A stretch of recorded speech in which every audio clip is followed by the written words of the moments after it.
Have you finished your English test for studying abroad? Does it feel like a mission impossible? Relax, just take the Duolingo English test. You can take it anywhere, anytime. I mean,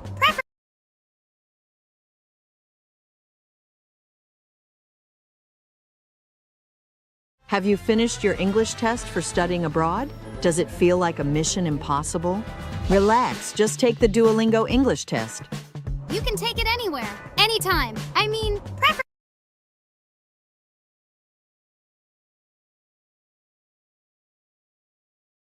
Have you finished your English test for studying abroad? Does it feel like a mission impossible? Relax, just take the Duolingo English test.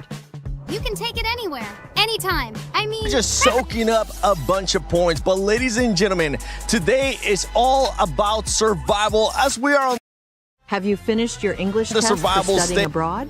Does it feel like a mission impossible? A PMWC at Relax, EWC 26. My name is the test. 7WG, and I can't wait to see which teams are going to be joining the Just rest of the squads that are currently in the finals. Ladies and gentlemen, today is all about the survival as we are outside. Have you finished your English test for studying abroad?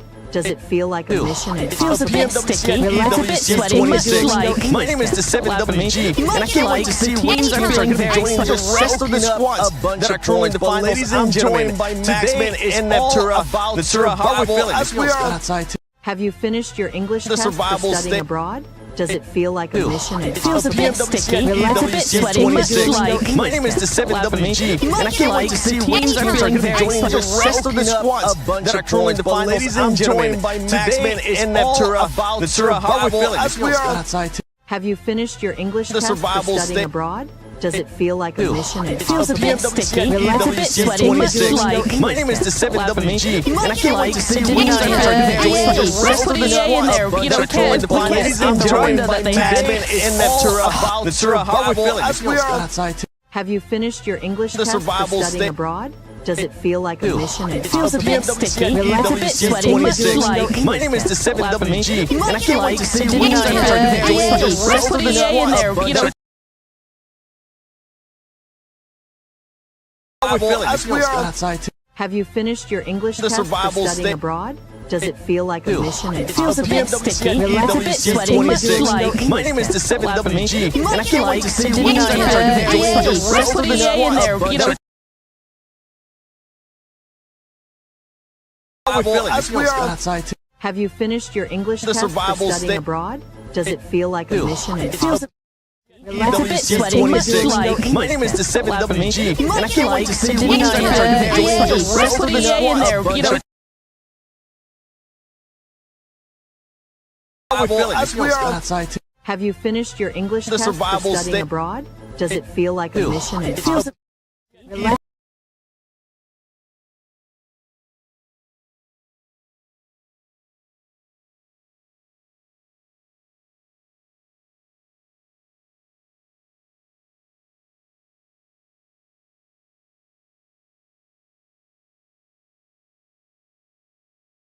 It was by dopeness. Yeah. So many teams pushed him one by one, and he got his like, what the hell are you guys doing? So that's going to be easy points. So really happy to see Furia do well. But not going to lie, even though Furia and Alpha 7 are in second and third place respectively, Niptura, Yeah. I would say it will not be enough for them to become the champions. I need to see more outside of just surviving the survival stage. I want to see promises that are being made today as to what they can offer this weekend. Oh, absolutely. I 100% agree with that, Seven. We got to see at least one win from each of the teams going through to the top 6. That's got to be bottom line base level standard.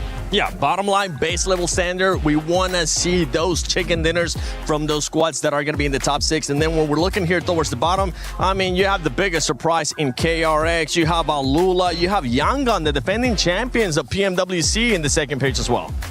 Yeah, you do. Yangon, I've always liked Yangon. I've liked how they've been playing so far. I just want to see a little bit more. It's a good start. It's a good start. There's a lot of presence. Yesterday was back to being what I was hoping for in day 2 of their group stage, right, Max? Where you were looking at a team that had a lot of presence, that they were making good moves, they were making decent rotations, had a lot of proactivity in them, in their strategy, but they kind of fell out, and I'd like to see that just continue today. Look, they're a very good macro-oriented team. That's how they won PMWC last year, right, in Saudi Arabia. It was really sick gameplay from them, but very passive. And we saw a glimmer of aggression in the group stage.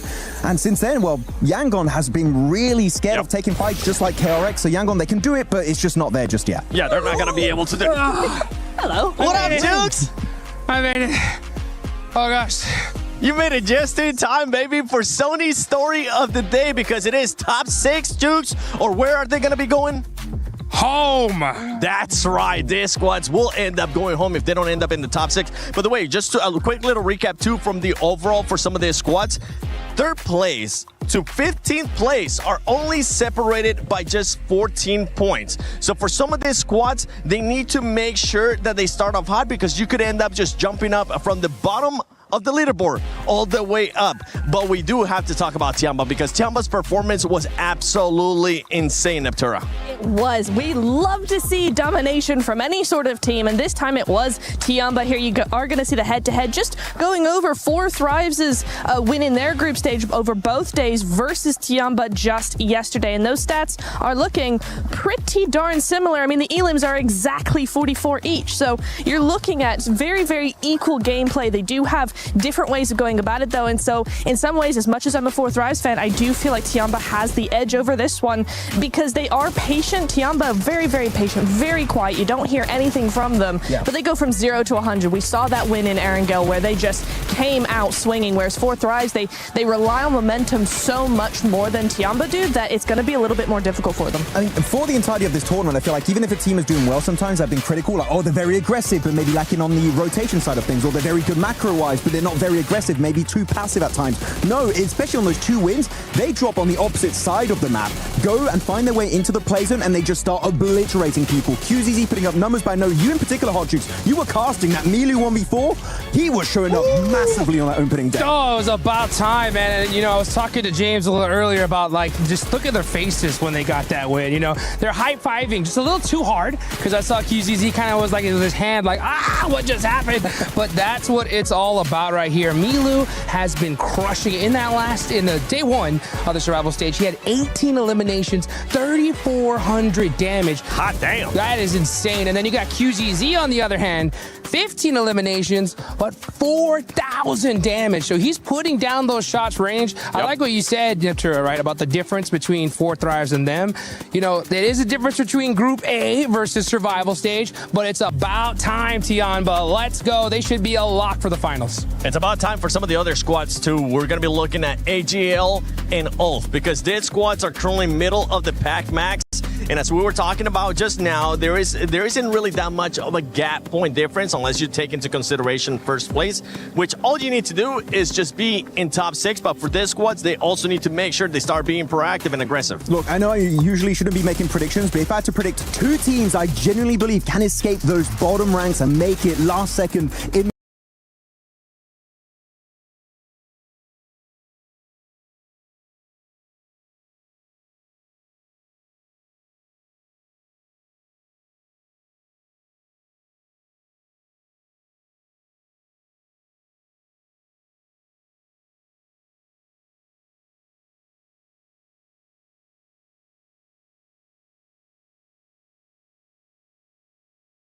ULF is a team that has some of the best fragging power in the world, and they're just not making full use of it. And even the likes of All Gamers, you look at their placement points, they have 12 placement points total. 1 chicken dinner over the course of 5 matches then. That means they got 2 placement points. That is abysmal if you compare it to their Chinese counterpart of Tiamba. Yeah, and when it comes to AGAL, this isn't just huge for them, it's also huge for their entire organization as a whole, because, you know, we got the Esports World Cup going on right now, and they are really pushing their PUBG Mobile team to pop off. So the fact that they did, especially here towards the end, was so crucial for their squad, right? And if they can continue that here today, they should be a lot for top 6, but it's so dang close in the middle. It's literally anybody's game.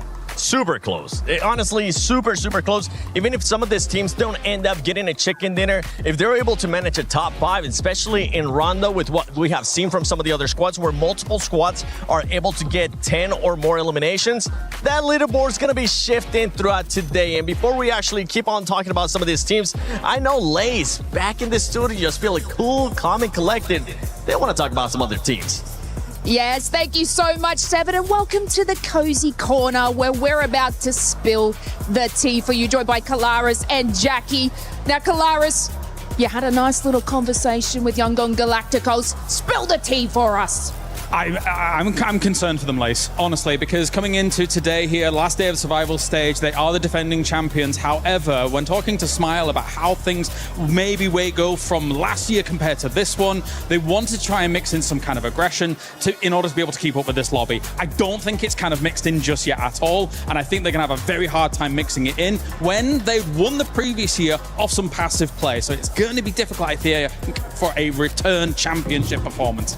I mean, I have to agree, and a lot of the teams that we sort of put in that passive play style have been kind of gifted zones, and I haven't seen really YG get that kind of zone gifted opportunity. So I must agree with you there. Oh, the tea has been spilled. Now, Jackie, we have E-Arena. They were heavy hitters in our group stages. They've kind of gone like that middle ground now. Spill the tea. All right, I've already poured mine out when James was doing his bit, unfortunately. So it's all over the floor. So mind your step, guys, especially if you're in the arena here in Paris. I think you're spot on, Lace, right? It's one of those where they are a good team, and obviously this was the Rondo game where it really opened our eyes to this event. We're thinking, oh my God, no one could even really contest them. I think all of the eliminations they got, if I'm not mistaken, none of them were respawns as well. Basically, right? So it was pretty much a clean run of just pure dominance. They weren't contested.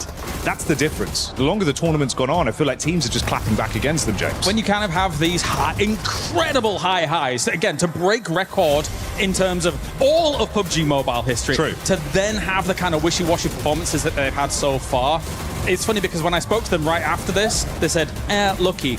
And I was like, no, not lucky at all, not lucky at all. But now that I'm looking at it, I think to myself, after all the other games, I'm like, okay, maybe there is some truth to that. And I don't want that to be the case because the arena has been able to show this incredible kind of performance. I agree. And after like an interview that they had yesterday, and they were saying like, we're not really getting that kind of that gateway to be able to take it. And I kind of compared it to Furia. Furia were aggressive and they're making those sorts of plays and they're getting those points. If we can just see E-Arena return to the aggressiveness, because the only other team really doing that, I believe, is Furia, where they're actually hunting down their plays. I think if E-Arena can adapt to that, they'll be the second kind of team doing that aggressiveness. The main concern is that right now they're currently in that top 5, right? However, the mid pack is so close and all the way down to 15th place, basically, Jackie, that anybody from those positions could quite easily jump up with just one game alone and knock them out of that top 5 instantly. And I think that is why it's so tumultuous right now, because obviously we've seen it's not that consistent from them, right? So how do you fix that in the space of one day? 6 games left to go. Fear starts to kick in when other teams are rising their skill level as well. It feels like everyone's getting a bit better the longer the competition's gone on, especially in survival stage with our top squads out of the running. Yeah, it's just a bit hard out there, Lace. You can cut the tension with a knife. And we can cut the tension with our teas. Guys, great job. That's been the tea from the Cozy Corner. We're going to throw it over to Glitter with the CC update. As we head into the last day for survival stage, it's time for another CC storyline check-in, because we're focusing on 2 teams today. We've got GK Esports, who are in the top 6 right now, and if we were to do some quick math, hypothetically, if they could win the entire event, they would jump from 17th to 6th place on our CC leaderboard. But the even bigger storyline is, of course, AGAL. The team at the top of the CC leaderboard right now finds themselves in survival and in 9th place. So not only are they not safe, they haven't guaranteed their place into finals. It's very close, though. We have them at 32 points right now. They're only 7 points behind 6th place at 39 points. And GK Esports, like I just mentioned, they are at 41. Suffice to say, it's a very close lobby right now, which means 6 matches they played today are very important. We're going to be checking in all day long to see how they're doing, keep you up to date with all these storylines. And at the end of it all, we'll see how it plays out. Thank you, Glitter, for that CC update. Yeah, the CC update is going to keep on getting even spicier, especially as we get closer and closer to the weekend.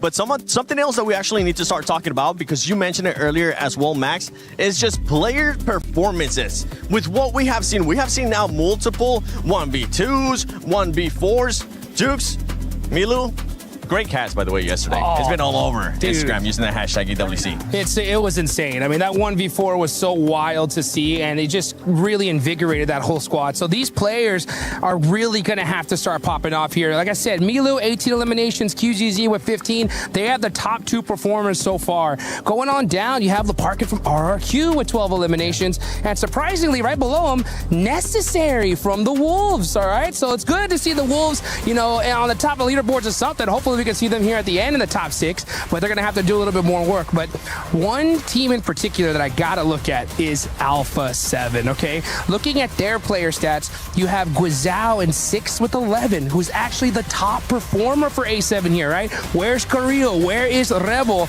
They're down in 11th and 19th. So these are 2 squads that definitely need to start popping off quick here, Nepturo. No, they really do. I've been looking at A7, right, because this team, we expect so much from them. We know so much about them, and yet they're doing nothing of what we expected them to do, to be honest. They're so hot and cold, and yes, the stats do match up to a fairly decent day, right? I mean, we did see some great stuff here from Revo, Guizhou here with a lot of damage, a lot of elims coming through, but it is just so sad that we're seeing a hot and cold situation coming on through here because, yeah, you've got those splits and the defense is really good. You've got, you know, good opportunity taking, good rotations, but when they try and take these fights, they just go in one by one, and it's odd decision making from such a top tier team. Yeah, you can see actually Guizhou is going to be the top performer for the team, which is very cool to see the new blood of that squad do so well. But actually, I asked Revo yesterday, just before my segment with Kalaris on the stage, and Nuth was set to play because he's like the Rondo guy. And I believe because of that, they're going to put Nuth back to play onto Rondo. And who knows, maybe some of the fewer angles because he's such a new player here in the scene. So Nuth, I think, has a lot of potential, but it does kind of take away some of your team synergy when you add a player literally last second. The thing is, not only that, especially when you put him at this kind of stage, we tend to have very big tournaments, and this is one of the biggest tournaments for PUBG Mobile esports throughout the year, and usually the pressure ends up getting to them. Quick, who's going to be getting the first win? Predictions time. Oh, let's Quickly. give it to E-Arena. Why E-Arena? I think it's gonna be Furia. Furia? KRX, come back. KRX. All right. I'm going to go with none other than Alpha 7. But it's time we see who's actually going to be getting that first win. Put in your predictions in the chat. Use the hashtag EWC or EWC26 if you end up using social media. But it's time. We start the final day of Survival Stage, PMWC at EWC26. Here we go, baby.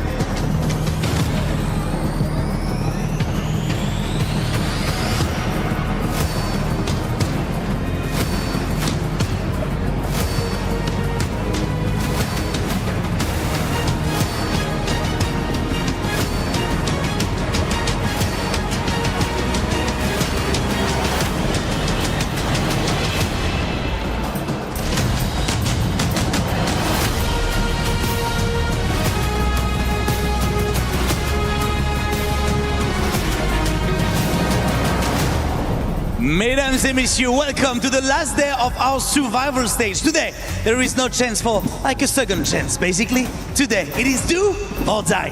We began this journey with 32 teams, and after today, just 16 will remain in the fight for $3 million and the stunning PMWC trophy. Yeah, but buddy, remember, 10 teams will see their key destroyed, their hopes and dreams falling straight into our crusher. The tension in the air is palpable. The spice levels have been dialed from medium to hot, and the energy in the Gadia City grid, it's electric. And so it's time to meet our survivors one final time to the main stage, starting with Kiwoom DRX.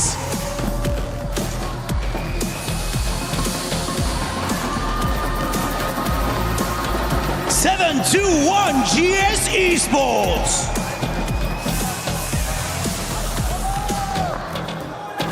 Al Ula Club Esports.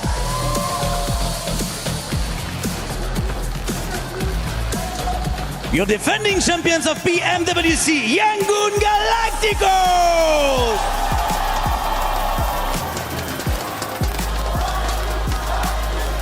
Dopeness.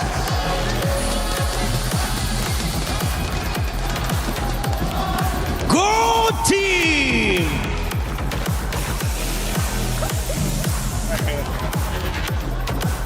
Ulf Esports.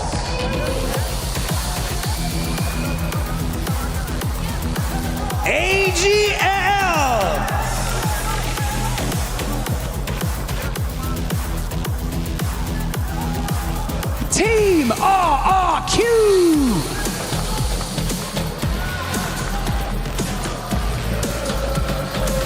Wolves Esports.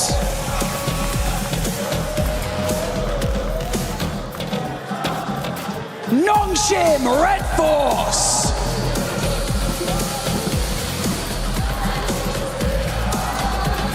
E-Arena.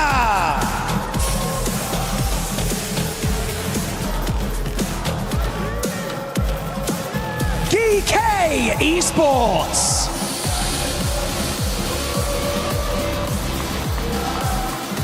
Alpha 7.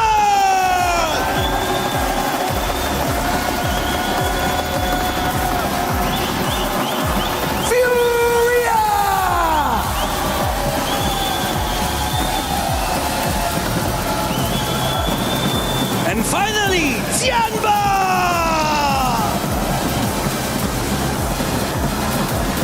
Every decision, every clutch can change your team's fate.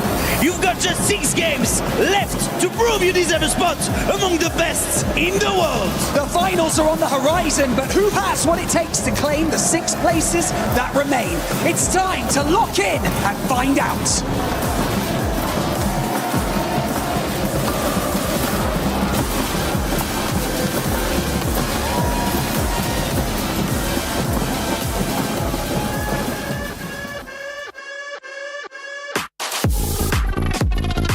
16 teams live to fight another day, but now there are no safety nets, there are no second chances.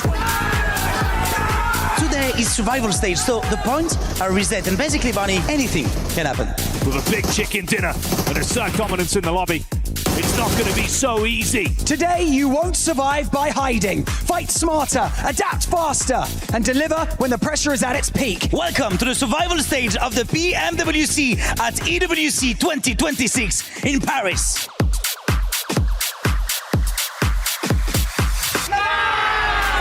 Tiamba's back-to-back, 3 players versus 2. Joker off in the distance, but there's one in the smoke dealt with immediately. QZ relies on his teammates. He turns for a moment, but he knows they've got his back, and in a 1 versus 3, can he make it work? Mormon now bleeding out to the zone. E-Arena will fall in the face of Tiamba for a back-to-back chicken dinner. This is brilliant. There's really not much more for them to do here. Hoxie wants to try and hold his nerve in the face of Alpha 7, but they haven't lost a player yet, and they're not about to start now. Carrillo able to find the final shot, and there's a burn down on the last player for the South Korean side. I think that's by far the cleanest take we've seen of a compound from Alpha 7 today.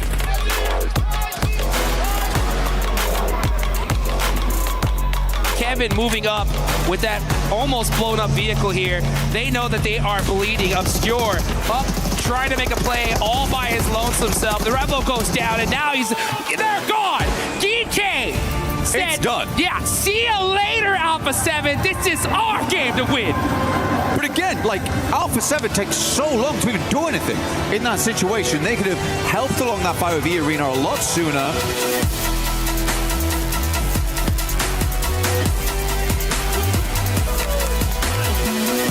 We know it's Tianba. We want to slow them down, and RRQ are looking to do it here. Pushing up close and personal. Milu with the nade, turning the tables, and he's doing this all by himself. What? It's the squad wipe 1v4 from Milu.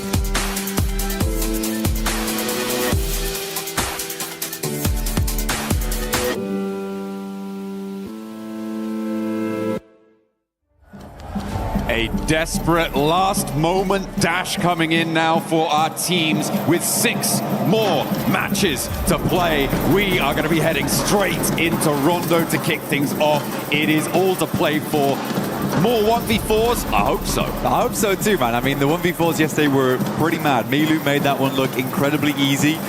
Overall, just very, very excited to jump into the final day of Survival. Before we head over towards those finals, let's find out who our top 6 will be, which 10 teams will be sending home, because this is the most brutal stage thus far. Tiamba right now on an average damage count of 1,758 damage per game, but it's the average survival time, which is just disgusting, at a whopping 27 minutes and 38 seconds. When roughly most games end at the 30-minute mark, we are making it pretty much right to the end every single time. Slightly different story here for E-Arena, John, making it fairly far in, but we're lacking on those elims. It has been less aggression coming through from E-Arena. Yeah, and I mean, those 2 minutes are pretty important as well. Yeah. Towards the end of the match, always those 2 minutes equate to maybe like 5 placement points, essentially, when you're getting down to the wire. Every single team will know the importance of just going those few minutes further, deeper into the game. Alpha 7, they definitely want to try and get up towards the top 6, break into it solidly. Well, they are there currently, but, you know, keep that momentum going to be able to sow the seeds of victory. Yeah, they were able to penetrate into the top 6 yesterday, which is fantastic for them, but it came at a cost, right? There was a lot less aggression coming through from them. They were relying on lucky games, and I think for them, I'm hoping that yesterday was a bit of a wake-up call. I hope they got back and they weren't happy with that top 6.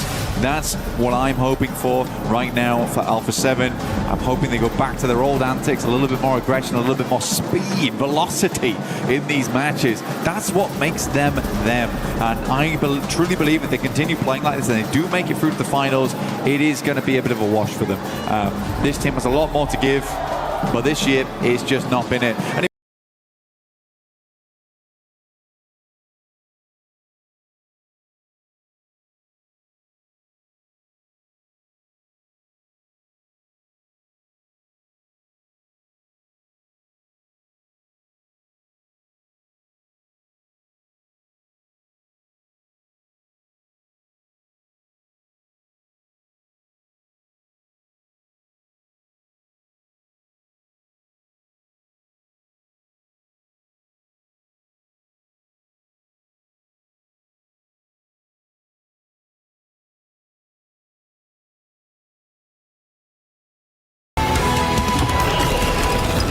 to make sure your engine's pushing as hard as it can.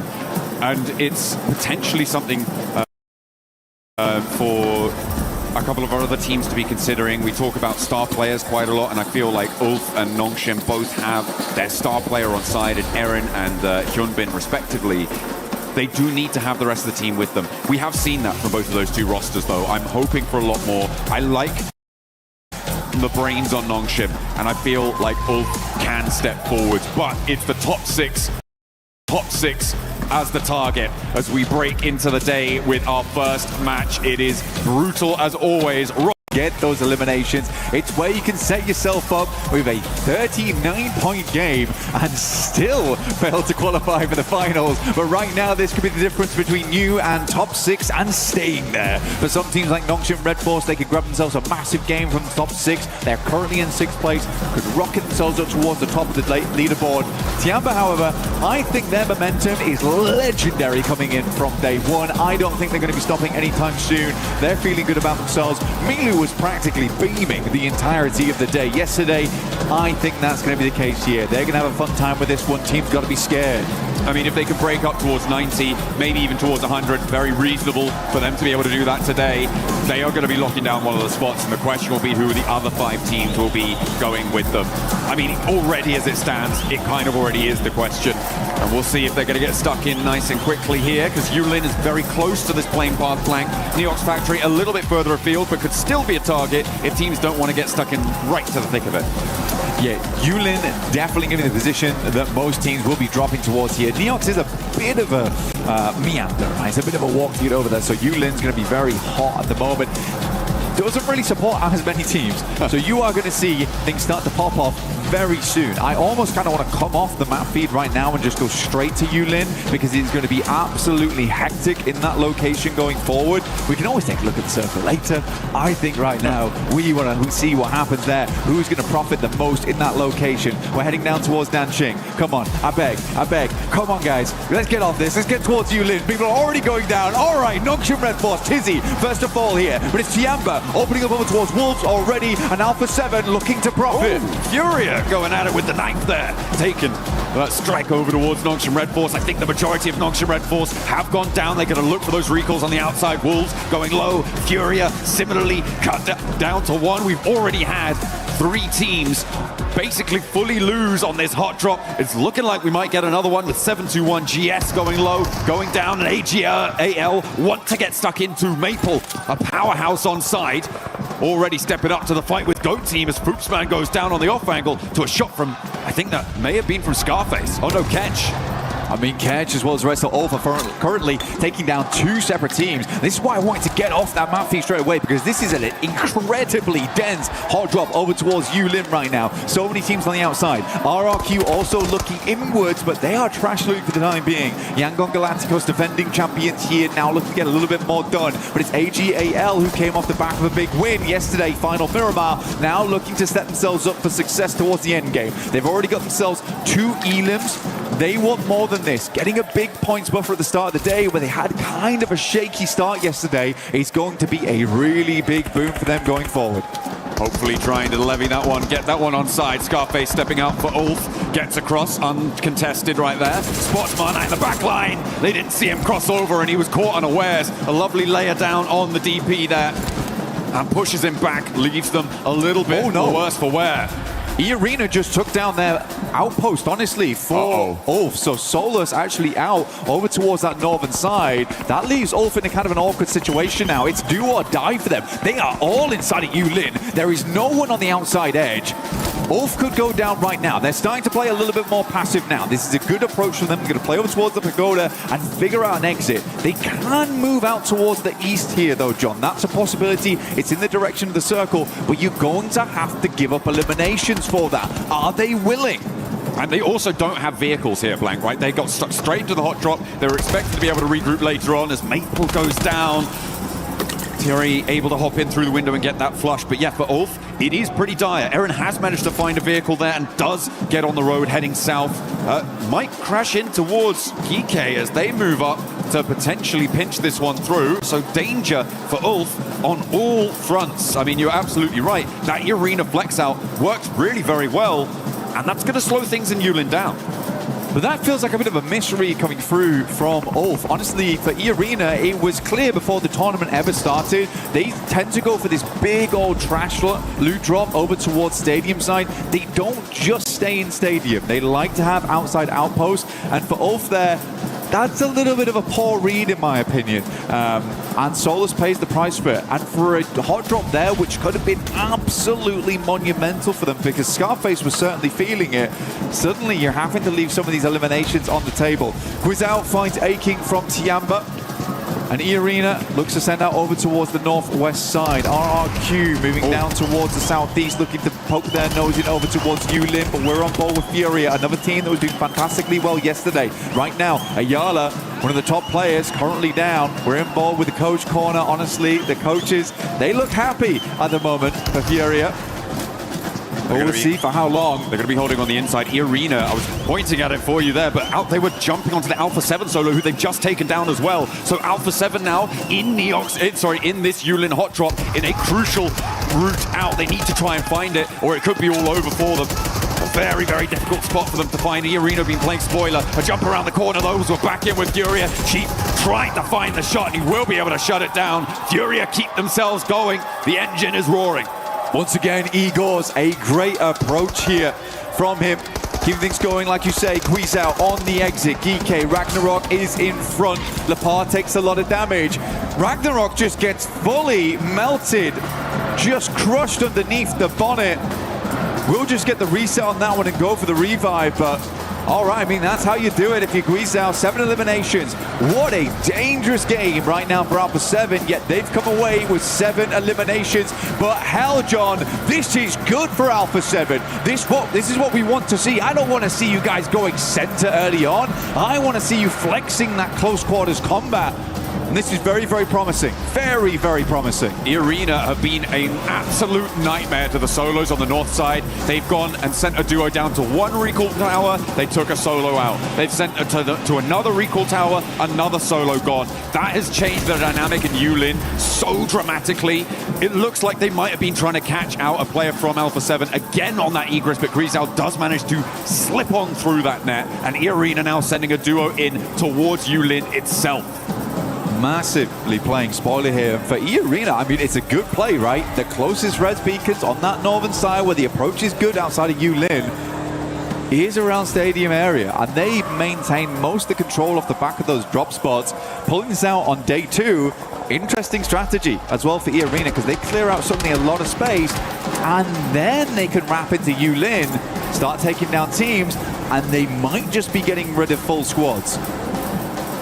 Trying to find the dregs, the remnants. Interesting that Grisao heads up to their original backup recall tower on this spot, instead of going a little bit further west or maybe even breaking further south. But Alpha 7 will be able to get back to full 4, and already 8 eliminations on the cards for them. Blank of nice early bolstering. Revo very much trapped inside of Yulin at the moment, but as a solo, he will be recallable.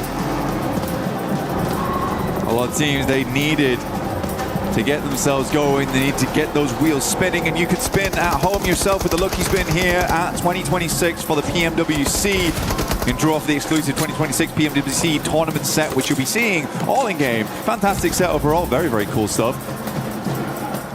But make sure you do get those spins in whilst they last. They won't last forever. Make the most of them whilst they're here. Here's a little replay. Okay, necessary with a nade. Okay, just steps out for the spray down. Wolves have been piecing themselves back together here. They are in currently 4th place, and a lovely 2-piece coming through from Necessary on side. It's been pretty good for the squad. Next circle comes on through though, Blank, and it shifts up towards Danqing. But Dopeness, they've pretty much been here the entire time. This feels like a very, very classic thing coming through from Dopeness. In the meantime, Ulf, like we said, they had to leave some of those points behind there. They were a little bit worried, not as courageous as, let's say, Alpha 7. So they moved down towards Tuling, where we get the res off there. Got all 4 players back up again. They got a lot of loot as well, I imagine, as they shifted over towards the eastern side, understanding that with the playing path, likely not going to be a huge amount of teams in that spot anyway. So a slight risk, but overall did work. E-Arena finding Saf G. AGAL piecing themselves back together, now rotating in from that eastern side. That is a weird and unfortunate rotate for them. Looked like they had to go very far to get the reset, which means they'll be likely playing edge later on. Revo finding easy with Bad Boy and instantaneously getting the flush. 9 them so far. The team is bruised and bleeding, but they are still going. And they've got all 3 of their players who were recalled up on that northwestern side, starting to make their way away from it with a little bit more loot, hopefully moving forwards with some sort of strength, but getting into the next zone may be tricky. Over towards Danqing, kind of only E-Arena sits on their side of the circle. Everybody else is just clumping straight towards that southwest side, and it's not looking super easy to try and navigate. RRQ wanting to navigate this compound, but it's not going so well. 721 GS with a little bit too tight of a hold on it. Yeah, make sure I don't make that one happen. So interesting. I love being able to get the player cams with the phones in hand as well, just because we got to see E-Arena there and just the speed at which they're flicking between what were they doing in the current moment, what's going on with the current map situation, zooming in, out, seeing what res beacons are in play. It's a lot to take in on Rondo. Very, very difficult map to play, especially at this level where everyone is going to give you grief all over the map. They are not going to let you get that aggression going, not going to allow you to push in without any kind of clapback. RRQ does move over towards the northern side, gets that reset. We'll start to move down towards that south side. But you're right, we're over towards Danqing, Tuling. Moved out from Tenlong Gardens, have a little bit of a dip down towards the bottom here. The south edge. And on the south side with 1 Elim, it's Tianba at the top of the table still. they've been a lot more reserved over the course of this match, not wanting to get stuck in. Well, actually, they were forced to be a little bit more reserved because they did go down in the hot drop earlier on. Yeah. So they are now playing, not necessarily on the back foot, but certainly not from a big win on this engagement, like Alpha 7, who have managed to transition away from their game. They're all the way up on that north side there. You can see the backstop for E-Arena, who spent a long time getting away from Stadium. But the circle sends to the north side of Danqing, and all of those teams that committed South Blank, they're now going to have to reconsider. Yeah, there's a lot of position to play on this north side. Actually, I think the most interesting spot at the moment is sort of that dead land, which has a fair few compounds that sit through it. You can kind of fight down. You can have, I would say, probably 2 teams there, and then you can play out towards the northern edge slightly, where the forest currently sits. Claus does find QZZ. Kind of an unfortunate timing on that one. Siamba's going to look to try and just break out and through towards that northern edge. But oh my god, it is clustered right now in Danqing. Lots of teams want to get a move on. Control that res beacon over towards the north side would be a big deal. But you've got Yangon Galacticos. They are flying in towards that. RRQ are looking for that position. As well as Alpha 7, who did get themselves a little bit of a lucky break. The fact that this circle went north. But I think that they've battled for this. And I don't think that I'm too unhappy that they get a little bit of luck here towards the middle of the game.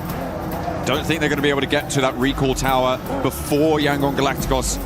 Unfortunately, it is pretty closely fought though, and they might want to just set up for it. RRQ could third party, but the brunt of it will fall on Yangon Galacticos right now. And Yangon maybe actually looking to send even further on and not get stuck into this fight at all. The recall tower being available for just under 4 minutes now, blank remaining. It is going to be a powerful asset on side if you can keep control of it. It's a very big deal. Like I said, though, you can see here you've got Alpha 7 controlling the northern portion of these compounds, and then down towards the south side you've got Yangon Galacticos. Outside of that, though, it's very open. It actually is very open, this area. Most teams would probably like to play over towards that northern edge, where there is the woods that you can play around. There's some ridge sides in play that you can kind of LOS off the back of. But oh my god, a lot of teams just hoping this ends up over towards Danqing, because they have committed. It is very, very packed in there. At least 5 teams in Danqing right now. The Wolves making Kike's game really, really difficult. I feel like Kike have been punished at every single turn of this match. I think that if we got a count of who's been eliminated the most, it would be fairly populated by Kike players in this game. They have come back time and time again. Pretty sturdy stuff. But the Wolves looking to try and guard them out on the northern flank. Alpha 7 in the meantime still just holding on. GK, the undead in game, now looking to slowly march, shamble towards the center. Sink their teeth into it, see what they can get done here versus the Wolves, because, you know, all things considered, honestly, Wolves are having a decent game. I mean, 8 elements so far, depends how quickly they go out in the near future, though. They send a little bit further towards that north side, maybe try and isolate the western portion of the circle by LOSing off the back of this small mound. Teams are happy, though. Teams are very happy, in fact, that we are heading back down towards Danqing. Goodness me, all that work to try and find a position there for it to only go north, you would be fairly upset. Egos, though, will crash in towards a building. Not a care in the world for the vehicle either. He just wants to get inside, get a position to play, and work off the back of this. They've got AGAL, though, in the vicinity. Yeah, the inside negotiations from Danqing are tense, but it's the south side that we've hopped on towards here with Goat Team and Alula that is going to have to move. It's going to have to get dynamic. Ulf could potentially bear the brunt of the pressure, could get third-partied. The west side as well with Nongshim and 721 GS have to move on in as well. But I feel like that may be a little bit of an easier approach. In the meantime, GK continue to tear limbs away from themselves. They drag their form in towards Danqing. And they lose Ragnarok. That's the price they pay. But with 3 players, it's still doable from the inside. Easy Van Boy looking for that cheeky angle around the aircon unit. Poking the barrel through the window there. Ooh. Bit obvious, almost. Safji underneath. Ulf taking a little bit of punishment over towards Goat Team. But they have the inside edge, so it's quite surprising that Goat is taking the fight to them so well. Alula, R3B, We'll find a shot over towards Speaker here. Dopeness was here very early, but I feel like Dopeness, outside of some of the good games they've had, which have got a little bit lucky at times, they just don't have that firepower. The defensive capabilities. Not quite there, not quite there, can't hold off the onslaught. Alola went for a wild crash, by the way, from the area near Goat Team on the south edge. They just went straight in and they've managed to land on their feet. And Goat Team similarly have pushed it towards Ulf, and it's not going well kind of for either team, but Ulf right now on their last player alive on the fight on the south side, and they are bleeding out. Something awful. Those recall towers are shut down now, Blank, as well, which means that you are not getting players back to their feet if you go down. And with Ulf just on Solus, Goat Team getting those reses on that angle, it looks like they may be able to stay alive as 4 after a crash onto Ulf. For Solus, I just don't see him as the guy anymore to get that 1v. What is it now? Yeah, the Goat Team didn't lose a single player. Very, very interesting stuff. I'd love to see a replay of how all that went down, just because Goat Team versus a fight there for them, but they have had a tough approach into this game. A lot of it has been on the back foot so far. But now Goat gets to move on as a 4-man.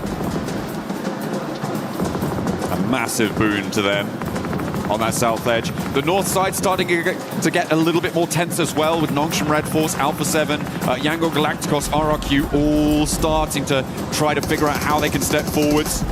721 GS trying to move around on that north side as well. The Wolves are closer to Danqing than the rest, but no safer. 721 instead decide to crash into the settlement. Rayhan down and will be flushed out, I imagine, fairly quickly.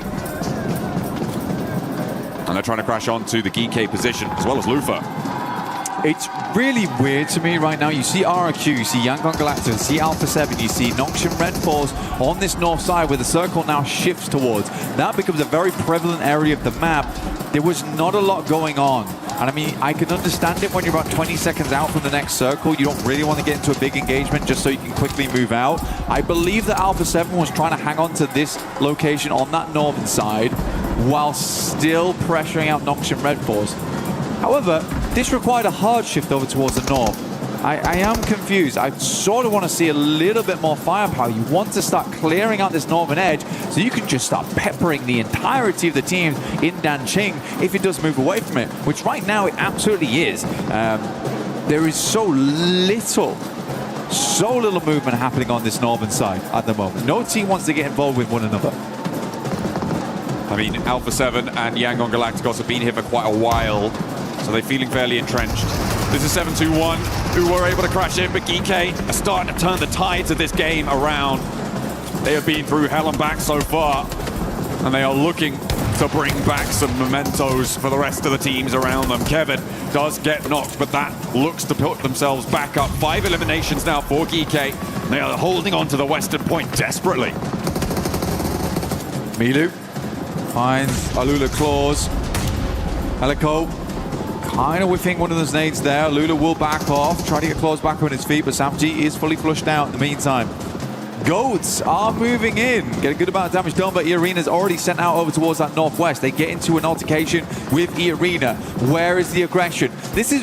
Go, honestly, is doing exactly what I want to see. They should hear this engagement over towards the northern side. Would not be surprised if they try and push this one. Well, that's the arena cleaned up, and now it's just Nongshim who stepped into the firing line of Goat. Alpha 7 looking to flex out as well. Maybe able to find it, some emergency cover dished out by Hyunbin, and Alpha 7 okay on up to the ridge. Okay, this is good news. So we have Guizhao. Guizhao leading the charge. It's very confusing for me. But I'm glad he is. He gets something done. The airburst does no damage to him. He's going to try and move the vehicle out just slightly. Goat is another team trying to pincer over towards this one. But they're recalling him. They're pulling him back. Carrillo has managed to get himself knocked over towards that northwest side. They're looking for the save on this one. Quick smoke out the window. Guizhao doing a lot for the team right now. Yeah, it was RRQ who managed to find a knock over towards Carrillo, and he will need a little bit of a pickup.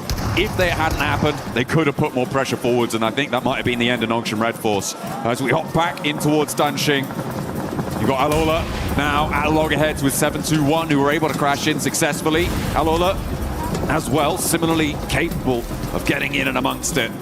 But everybody's holding their corner. Next circle, very likely to push a lot of this one out. And I feel like AGAL may have the better time of it. A nade over the road from R3B is able to connect. And that opens the door for Alula, or at least it gives them time to get the res. Some more damage, and now they have to hold off Furia on an off angle. Furia going to try and move out here. Next circle comes through. We'll head over towards our eastern side. Yangon Galacticos, defending champions, right in the center of it all. Looking now to begin the tornado. Sweep through all the rest of the teams. R3B does go down for Alula. The 7-2-1 GS try and hold down. It's a good double. Back to back here, very low. Can he make the 1v3 happen here? No. Won't quite get it done. Didn't trust in that last shot. And Quick is quick to finish it. Understands the demon inside that building and he needs exercising. Goodness me. There was a moment there, it felt like maybe Malik was going to do something magnificent, but was put down. Alula losing 3 of their players. 11 eliminations with 4 alive. They would have had a great time, but now it's Quick against 3 from Furia. He's already managed to find Eagles, and now Ayala and Chief are bearing down upon him. There goes the flush, and he's still got a little bit more to say. The end of the story, not quite yet. Quick dashes out, and the pin pulled on the nade keeps Chief from spraying him down. Yep, common misconception. Can't get out that window. It is barred off. We'll have to swing around the side here. Furia looking to pinch Quick. Give him the old do-si-do. He is taking a turn. Oh my god, he's taking off, dude. And he's looking for more, layering down the lead, but it's just off target. The strafe brings him further away from it, and Quick goes down. In the meantime, Nongshim Red Force on the western flank go down to GOAT. Their dynamism, their attitude in this game is looking nasty. Hey, I mean, GOAT is chewing through squads. They are chewing through squads, and this is what you want to see from a team like this. They have so much control. Wolves is down towards their southeast, but it's a team on 3, not likely to get too much more done. Milu is knocked and flushed, leaving only Eagle left alive to put the claws in over towards Furia. Emergency cover flares, smokes, all been dropped out to try and extend this push, but it's not meant to be. They will go out in 9, so not a single placement point found, but a good amount of elims on the game regardless, so 8 total. Alpha 7 now.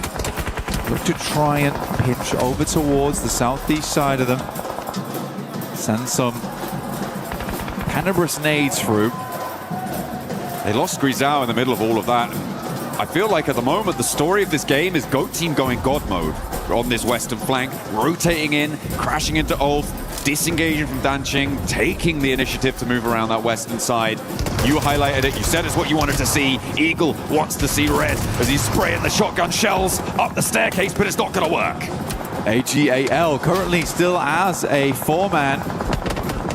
Said yesterday they were able to get themselves a nice little chicken dinner at the end of the day. We expect so much more from this squad. Coming off their performance throughout the year, PEL, PMI was not meant to be though. It's been a bit of a rocky start for them. XZZ now looking to pinpoint those shots, but right out into the open. No smokes available. It is free pickings. They had to go on a 2-2 split here, so at least 2 of them will survive in Liu as well as Flower. Alpha 7 is taking heavy casualties on this northern edge, but it's Yangon Galacticos got themselves in towards these buildings quickly. They were fast on their approach too. It was that early push that really solidified this position. They've been playing a 2-2 for a long, long time. RRQ just hasn't given them much grief whatsoever though. But I would genuinely be happy to see a GOAT win on that eastern side. RRQ being a little bit tentative. As you say, not putting too much pressure onto things. Yangon Galacticos with only 3 elims at the moment, though, with 6 teams alive. Going down here would just not be a good enough performance for them, frankly, because they do need to jump up towards that 6th place to keep themselves in the running to defend their title here at the PMWC at EWC. And they are 2-2 split right now. GOAT team resetting.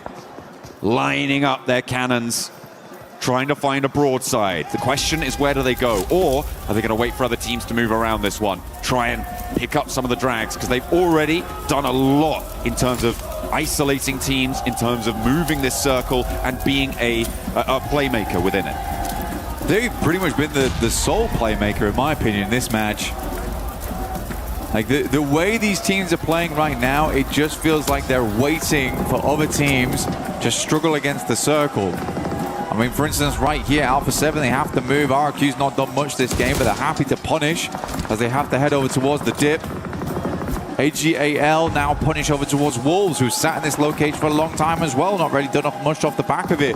They could have easily attempted to get in on the action as Goat went over towards Nongshim Red Force, but AGAL, some good nades over the top, will take out the remainder of Wolves. It's a weird endgame, John. A very, very weird endgame.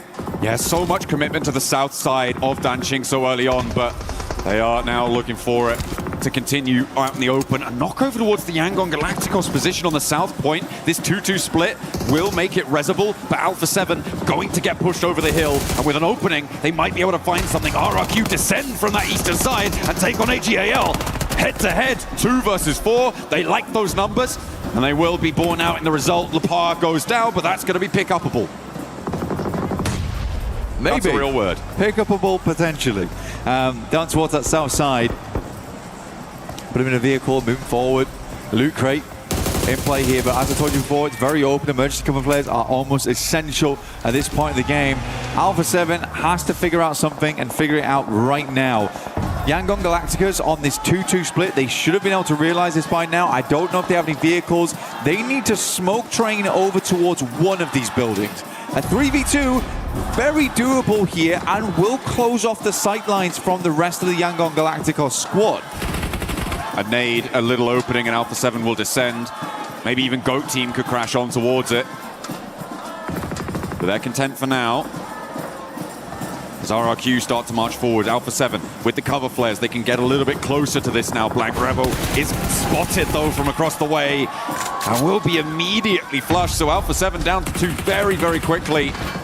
And how do you make this one work? Shots now being levied over towards Goat Team on the western side. But they can't move. It's a stalemate. RRQ holding out Goat Team. Goat Team holding out RRQ, you're right. Alpha 7 trying to get some shots over towards Yangon Galacticos, but RRQ just have these broadsides, and not for a single second have they just let Alpha 7 move freely here. It has massively slowed them down. I think they were coming into this endgame with very few smokes available. Zone 9 now just hits, and we will be closing to center. Carrillo, last nade. Has to be a big one, but I think at this point in time, it is the final hurrah from Alpha 7. Yangon Galacticos, though, up to 6 eliminations. How do they want to play this one out? Go Team is just looking monstrous this match. They genuinely have looked better than everyone else. A real wild crash out from RRQ as they try and mount up, get across the open ground and only leave 2 of themselves alive. But in a 2v2 against Yangon Galacticos, it's not all done and dusted. A hop out from Smile. What are you doing, man? Straight into the firing line, and that's the opener that RRQ were looking for. The blue zone pushes them further. They have to get out of the warehouse, but the blue zone's choking them. Yangon Galacticos starting to have to leave here. Go Team will squeeze the pressure on. RRQ moves out, JS9 in play, but it's Go once again. Killer Joe at distance. Yangon Galacticos down to 1 final player. What can Mane do here? 60 bullets in a dream. A nade over towards Romeo. The blue zone's going to force him over the edge. He drops down, and down he goes. It is Goat Team going God mode. They have to be happy with that game. I mean, the way that they're screaming at the end of it, they deserve this match more than anyone else. There was such slow gameplay from everyone else in the lobby. It felt like Goat was the only one carving their own legacy into this match. Couldn't ask for anything better. You really couldn't. They climbed themselves up to the top of that mountain. and it was a tough road for them.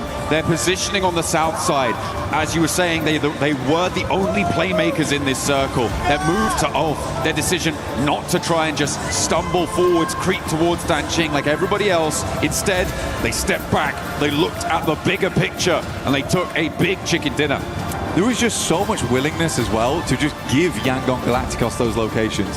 Playing a 2-2 split there, for the amount of time we're in that location, you deserve to be crashed upon on that 2-2 split. Holding those two buildings for as long as they did only happens because there is such passive gameplay around them in that location. Everyone is so afraid to get third-partied right now, and again, that's survival stage, John. That's what happens. The pressure is on. Goat's feeling none of it, apparently. Well, yeah, they were just unleashed there. They were allowed to graze on any pasture they liked. There was just nothing stopping them. And you're right. I mean, it was particularly RRQ and Alpha 7 on that northeast side around the Yangon Galacticos position that just really didn't push into it, didn't go for those targets until the Blue Zone forced them to do something that was completely unfavorable to their longer-term point-scoring prospects. It's very tentative gameplay right now from Alpha 7, and it's almost annoying for me because the beginning of that game, my God. Oh yeah. I saw glimmers of the past. I saw the demon that used to be there before the mass descended. I want more of that. Alpha 7 looked genuinely insane at the start, but let's hear more from Kalares and what he thinks about Alpha 7. Thank you very much, boys. Yes, once again here for the 100th time I am with Revo, as always. Let's talk about that game, actually. Of course, Go Team did get the win, but you guys were incredibly resilient in this game. You actually, from the word go, E-Arena hunted down Carrillo and then was able to take him down. Of course, then you were able to save Gizao to be able to get the res off here. But what's going through the team's mind in that point? Because that's a scary prospect when you're in a hot drop in Yulin. Yeah, I think we know that can happen. Like, it can happen with everyone. So we always have a plan B to do anything when that thing happens. So we was ready to that, and we did a great match. Yeah, you guys have already told me, you told me especially, that you're really good under pressure, and that kind of really exemplifies it. And speaking of that pressure to continue on in the game, once again in the late game, you guys go down to one player and able to get the recovery back up to 3 to continue things on to eventually, I think you had like 9 elims in this game as a whole or something like that. So when you go down to the 1 again and then are able to recover to the 3, what's going through the team's head in that moment? I think like that means to be a Brazilian because we never give up.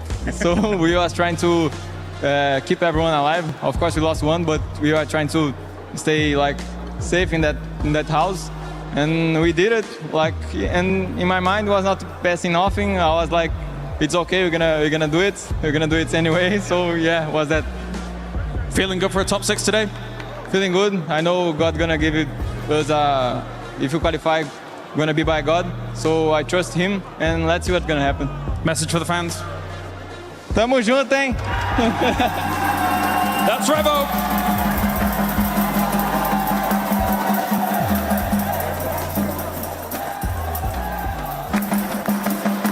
Human body was built to move. Not trapped at a desk in one singular posture for 12 hours a day. It's time your chair evolved. This is Secret Lab Titan Evo. Ergonomically engineered for you, gamers, hybrid workers, artists, backing your every move.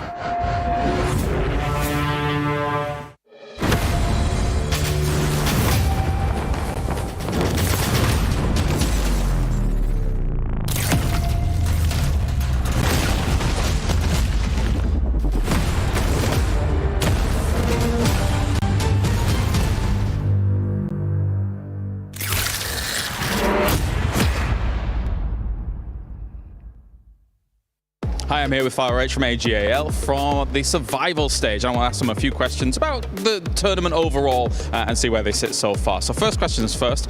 You guys were 9 points away from qualifying through into the final. I wanted to ask you guys if there was any adjustments from the group stage that you could have maybe changed looking back at it to maybe just go directly into the final for the top 5. 那我们现在在生存赛当中有 AGL 的 Flowfish 给带来我们这次的采访。然后 Flowfish， 首先你们当时小组赛的时候，其实差9分就能直接晋级到决赛了。现在，如果让你去回想一下的话，当时能做出什么样的调整，或者怎么样的进步来相当于能成功的拿下这9分，并且直接进决赛呢？其实当时知道差9分，其实挺可惜的吧。然后因为那人的圈运其实也算很好的。 然后当时也是没打好，心里一直在想，如果少犯点失误的话，是不是就直接晋级了？ It was a pretty big disappointment to lose out with just 9 points, and honestly, like the circles were pretty friendly towards us. I think that like luck was on our side, but we just made a couple mistakes too many. And looking back, you know, if we only just ironed out some of those mistakes, played a little bit better, I think we could have gotten that 9 points and gone straight into the playoffs. Yeah, I think you're right on that regard.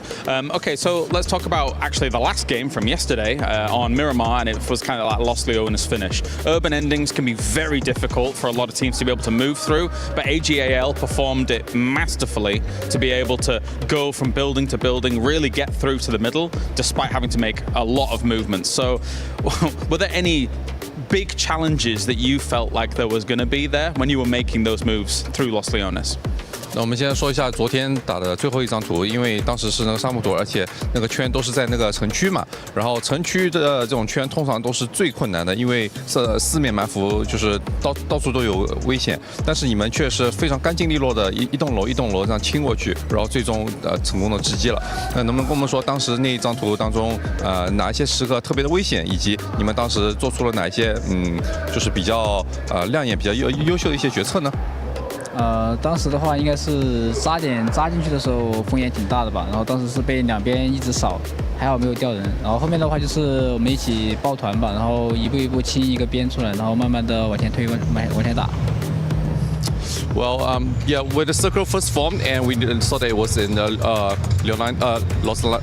Leones, it was very dangerous in our initial incursion into the circle because we were getting kind of like flanked by 2 different teams. But we managed to, you know, form as a group. We pushed as a team, and then once we cleared out our own side, our own niche, I think it became a lot easier, and we were just clearing building by building together as one singular unit, and I think that was what clinched us victory. All right, thank you very much, Farage, for the interview. Thank you for the translations. That's been us here with AGAL.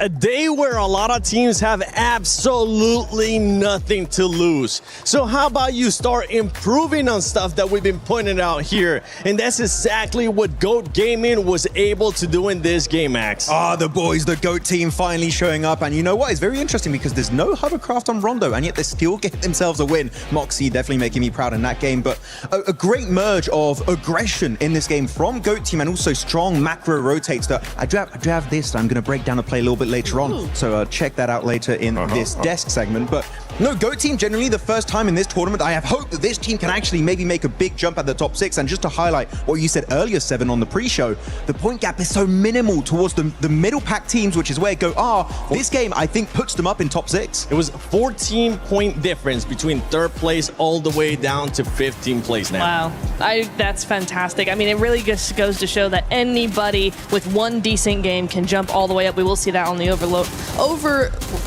leaderboards. There we go. But yeah, GOAT team able to just grab this hilltop. I'm so excited that we actually got a zone here because there's some really dynamic terrain to actually work with, and GOAT handled it so beautifully. RRQ as well, you're seeing there with Yangon. I was really happy with Yangon. Yes, it's more of a passive second place. Yes, the zone was given to them a little bit, but they defended pretty well against RRQ, and we could see them take some shots towards other teams in the zone. So actually, I'm very happy with their performance. They were able to get some killer shots, man. There's some awesome shots coming on through there, and yeah, getting the win is finally going over to GOAT. But Yangon, GG. Yeah, to be fair, it is really hard for Yangon Galacticos. You just had a fight with RRQ, and then you have to instantly finish the fight with RRQ and go for an exit on to GOAT. I understand that getting that win was not possible, but you know what? A strong second place, Yangon.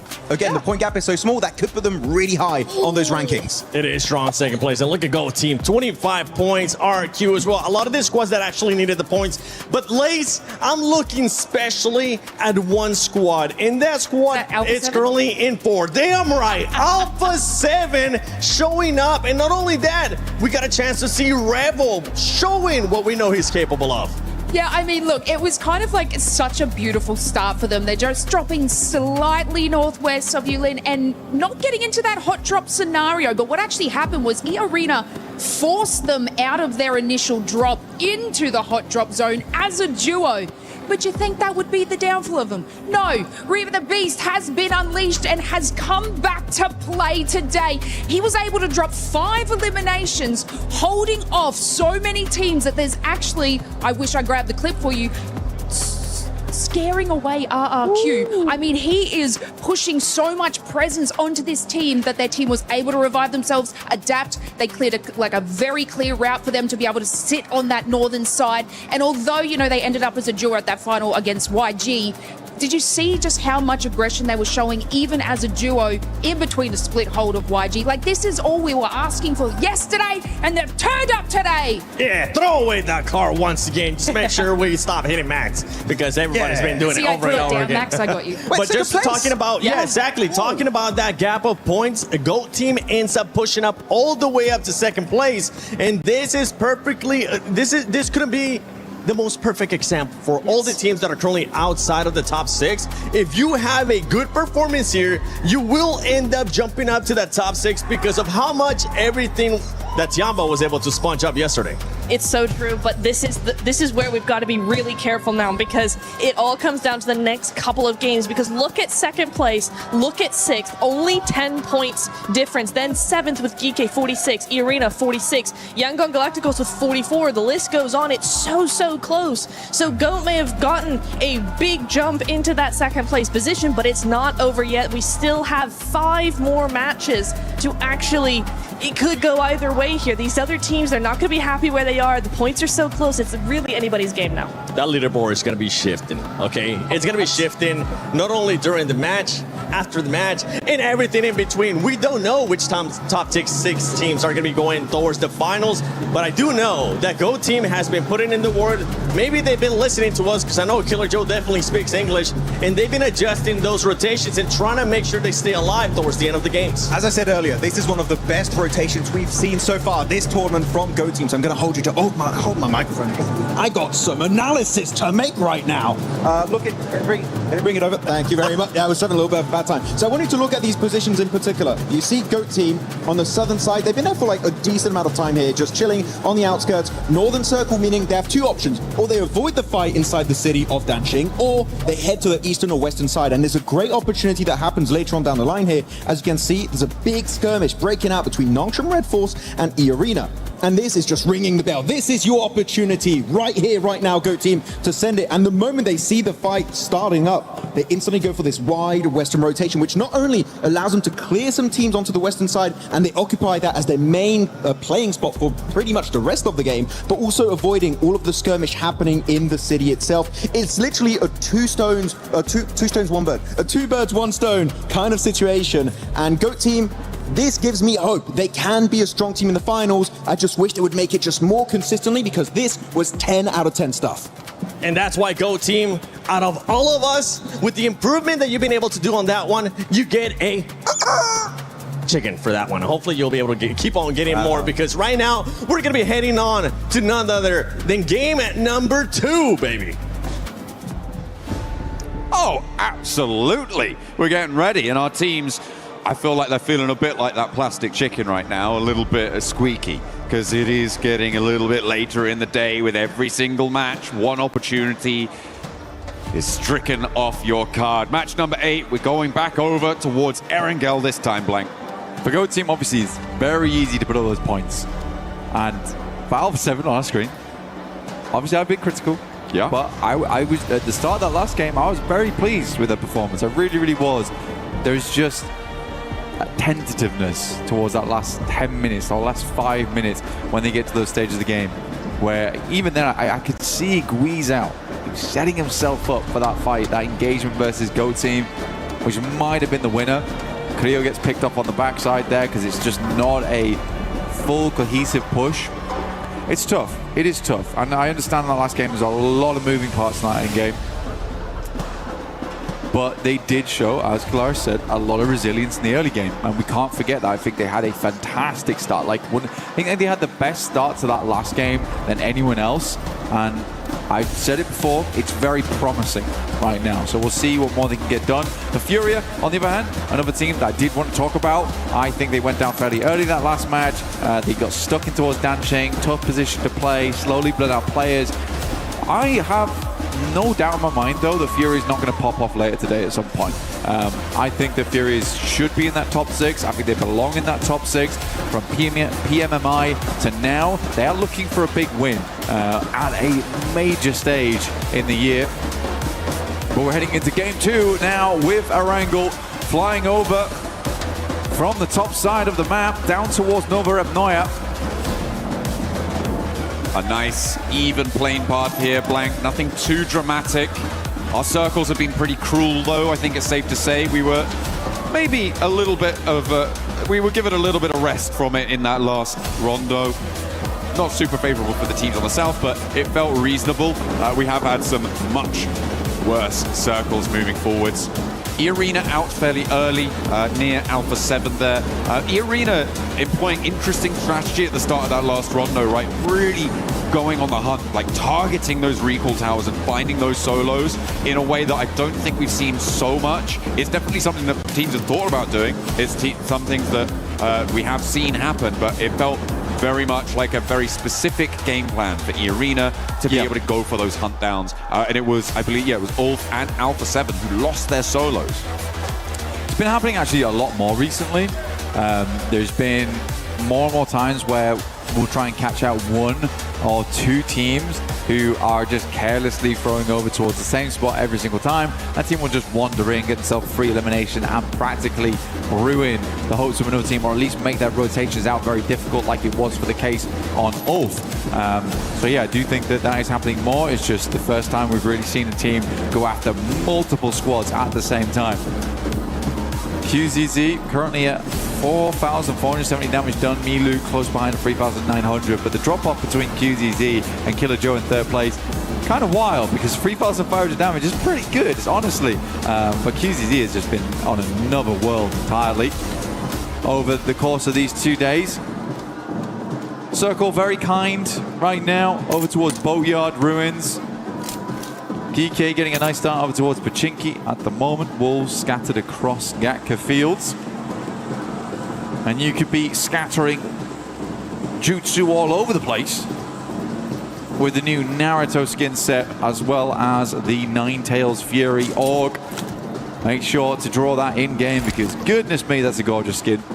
One of the best ones, actually, I've seen in quite a while. And you can also have a little tiny Kurama if you want it, right? You know, you get that Ninetales Fox. He's got loads of emotes. It's fun. It's good stuff. It is very cute as well. It was one of the things I was very envious of. I have to try and pursue that one. Get your spins in, get on to the game, see if you can pick those up. RRQ on the south side near that quarry area. No early engagements. We're not seeing a hot drop in Pachinki anymore. It's just GK on the inside there. Now that was settled. That was drawn to a close. And that's what they're all playing for right there. We just saw on our screens the beautiful trophy here at the PMWC at EWC. Also get a nice little flyby of our wonderful stage. Banked on both sides by fans from around the world, which is great to see, honestly. It's really, really cool to have everyone here supporting the teams. The atmosphere has been fairly electric, and I might add quite loud. Oh yeah. But I am happy, you know, there is some rambunctious support for the squads. Absolutely. The drums of war beating heavy on the ears of our players. Well, hopefully not, actually. They have ear protection on, so they should be fine. And they will show their support efficaciously. Goat team, okay, moving over towards what? Yeah, it's true. It's very effective. Who likes searching the dictionary for that one? Efficaciously. Yeah, it was good. It was good. I think I came. I saw you pull out the dictionary and start flicking through there. Hey, you know, sometimes I just got to riffle through it. Rifle. And what I find would be eleemosynary. Oh, okay, wonderful. No clue what that means. Neither. I'm pretty sure it means like something. You've just. All right, fair enough. You skipped a single page and just gone for it. Just because you read the dictionary doesn't mean you know the definition. I would hope you did. You're like the picture book of dictionaries. You just look at the words. Yeah. Don't want to look at the definitions. Absolutely, yeah. A is for Alpha 7. That's true. B is for Brazil. B is for Brazil. C is for Carrillo. I don't have it. I'm out. I'm tapping out of that one. Furia. Ooh, stop, drop and roll. Down the hill. But they do get back to their tyres and will be on the road again. To come in from that eastern side. Tiamba from the northeast from Yasnaya, making their way into teams looking to leave Pachinki, or well, crowd in around the edges of Pachinki in this spot. But still, far afield from one another. These teams are still a little bit in that looting phase. Yeah, it's a calm game. It's always weird coming from Rondo because it's from minute one you're bombarded by elimination after elimination. Plenty of ridiculous infighting towards some of these POIs on the map. But for Erangel, this is a pretty reasonable circle. Honestly, I don't think there's nothing too crazy about this whatsoever. I feel like the first fight that might pop off is actually Alula on their crossing from the north side. Depending on where they go. Alpha 7's arch nemesis. Yeah, Alpha 7 are kind of in the way.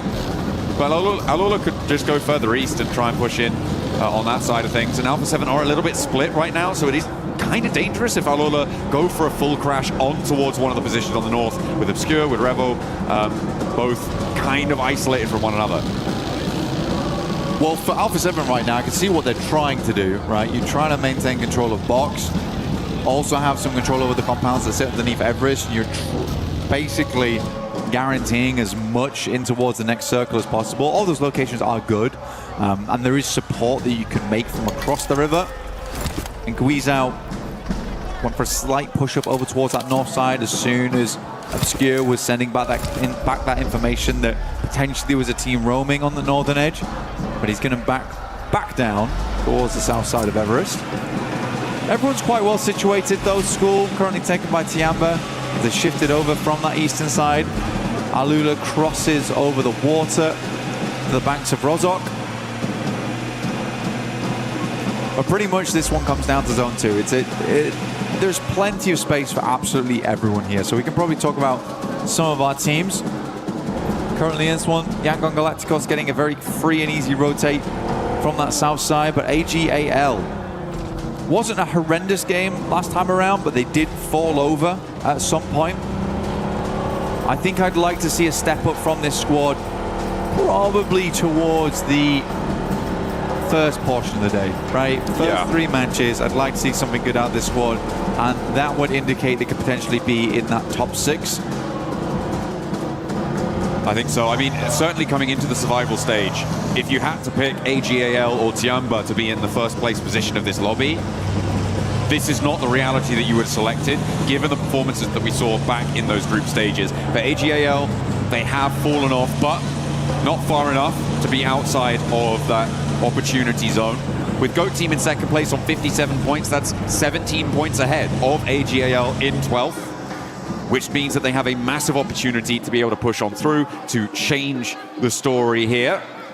As for almost all of our teams, in fact, as the circle crunches in. Again, fairly chilled out circle. Keeps that northern side a little bit in, but again, you're just going to have to look to move forwards. And Alula split themselves 2 and 2 to try and find the best way across. I imagine that they've spotted Alpha 7 on that location. With Alpha 7 looking to regroup, Alula will be able to get through.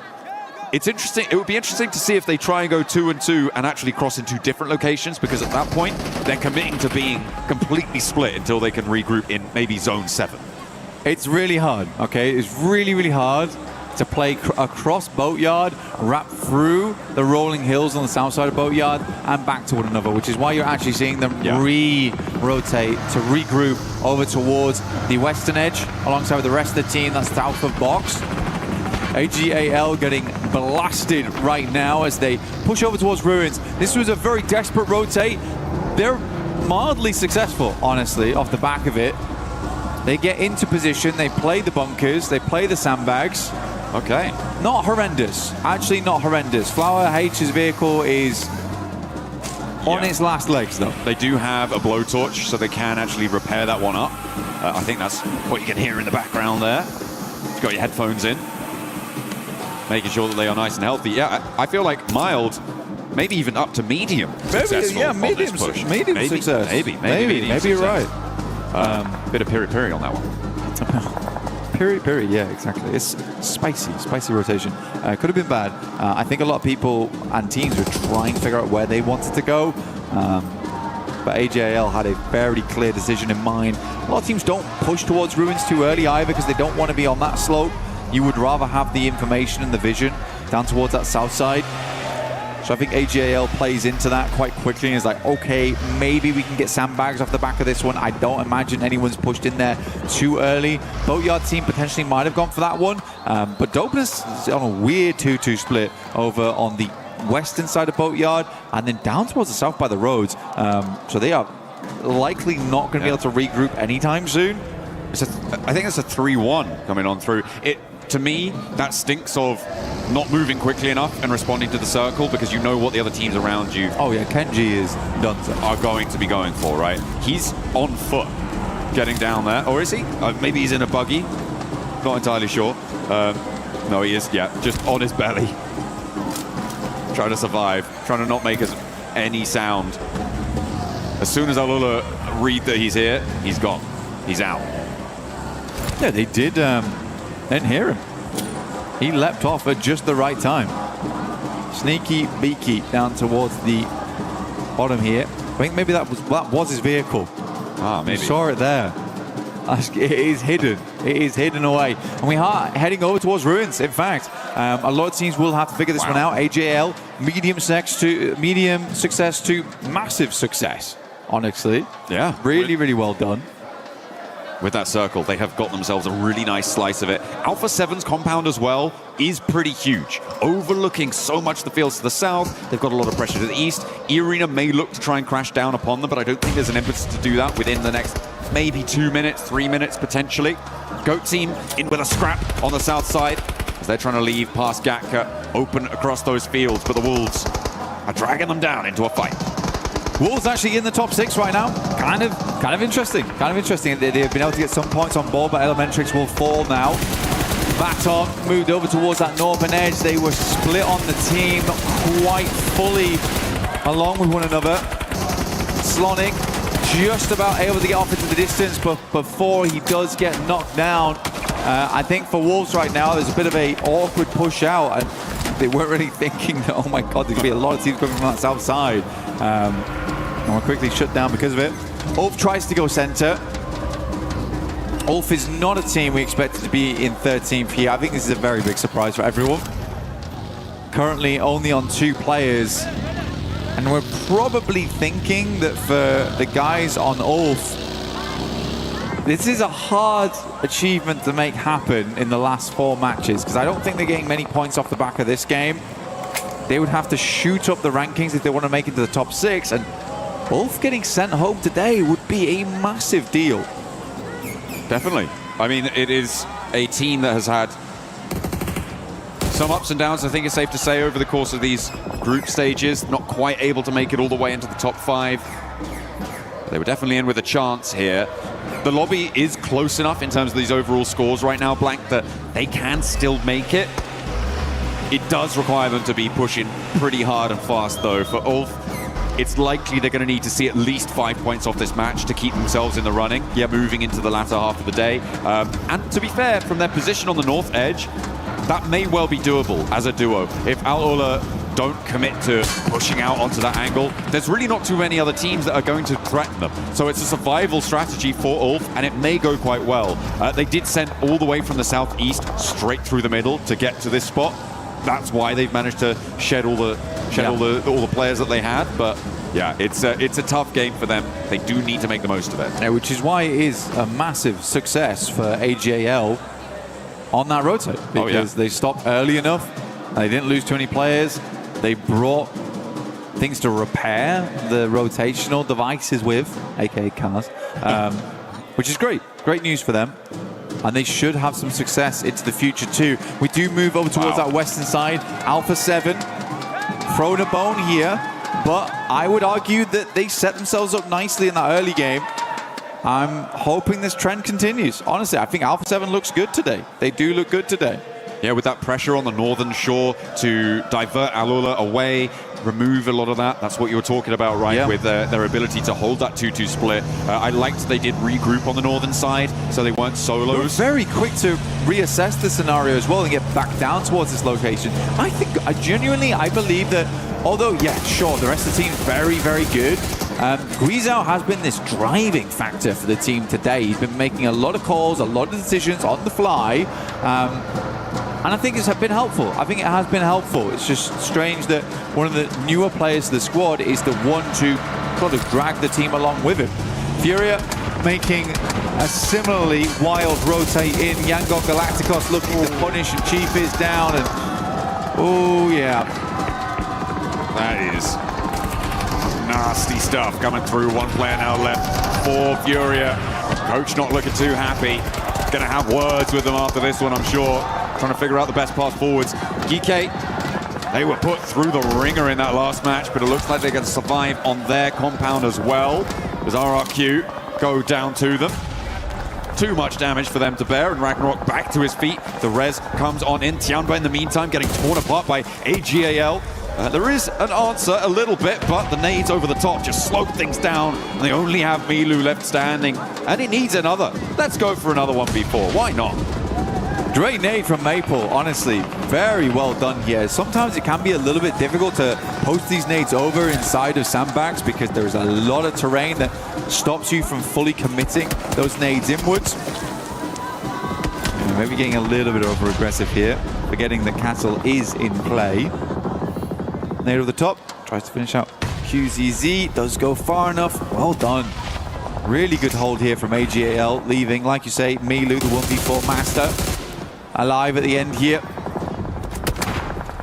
For Tianba, another fairly low-scoring game, potentially on the cards here, with only the single Elim found. We said before, it's probably still fairly safe for them right now, but they do need to pick up a couple points here and there, Blank. Yeah. It is unfortunate in this spot. Losing 3 of their players like that is not how you want to start. Dopeness on the south side against Nongshim Red Force. Nongshim Red Force playing with only 2 players in action, and Dopeness similarly losing one of their players as well. As they left Kenji in the shadow of Alula. We saw him dropping down earlier on. GK holding.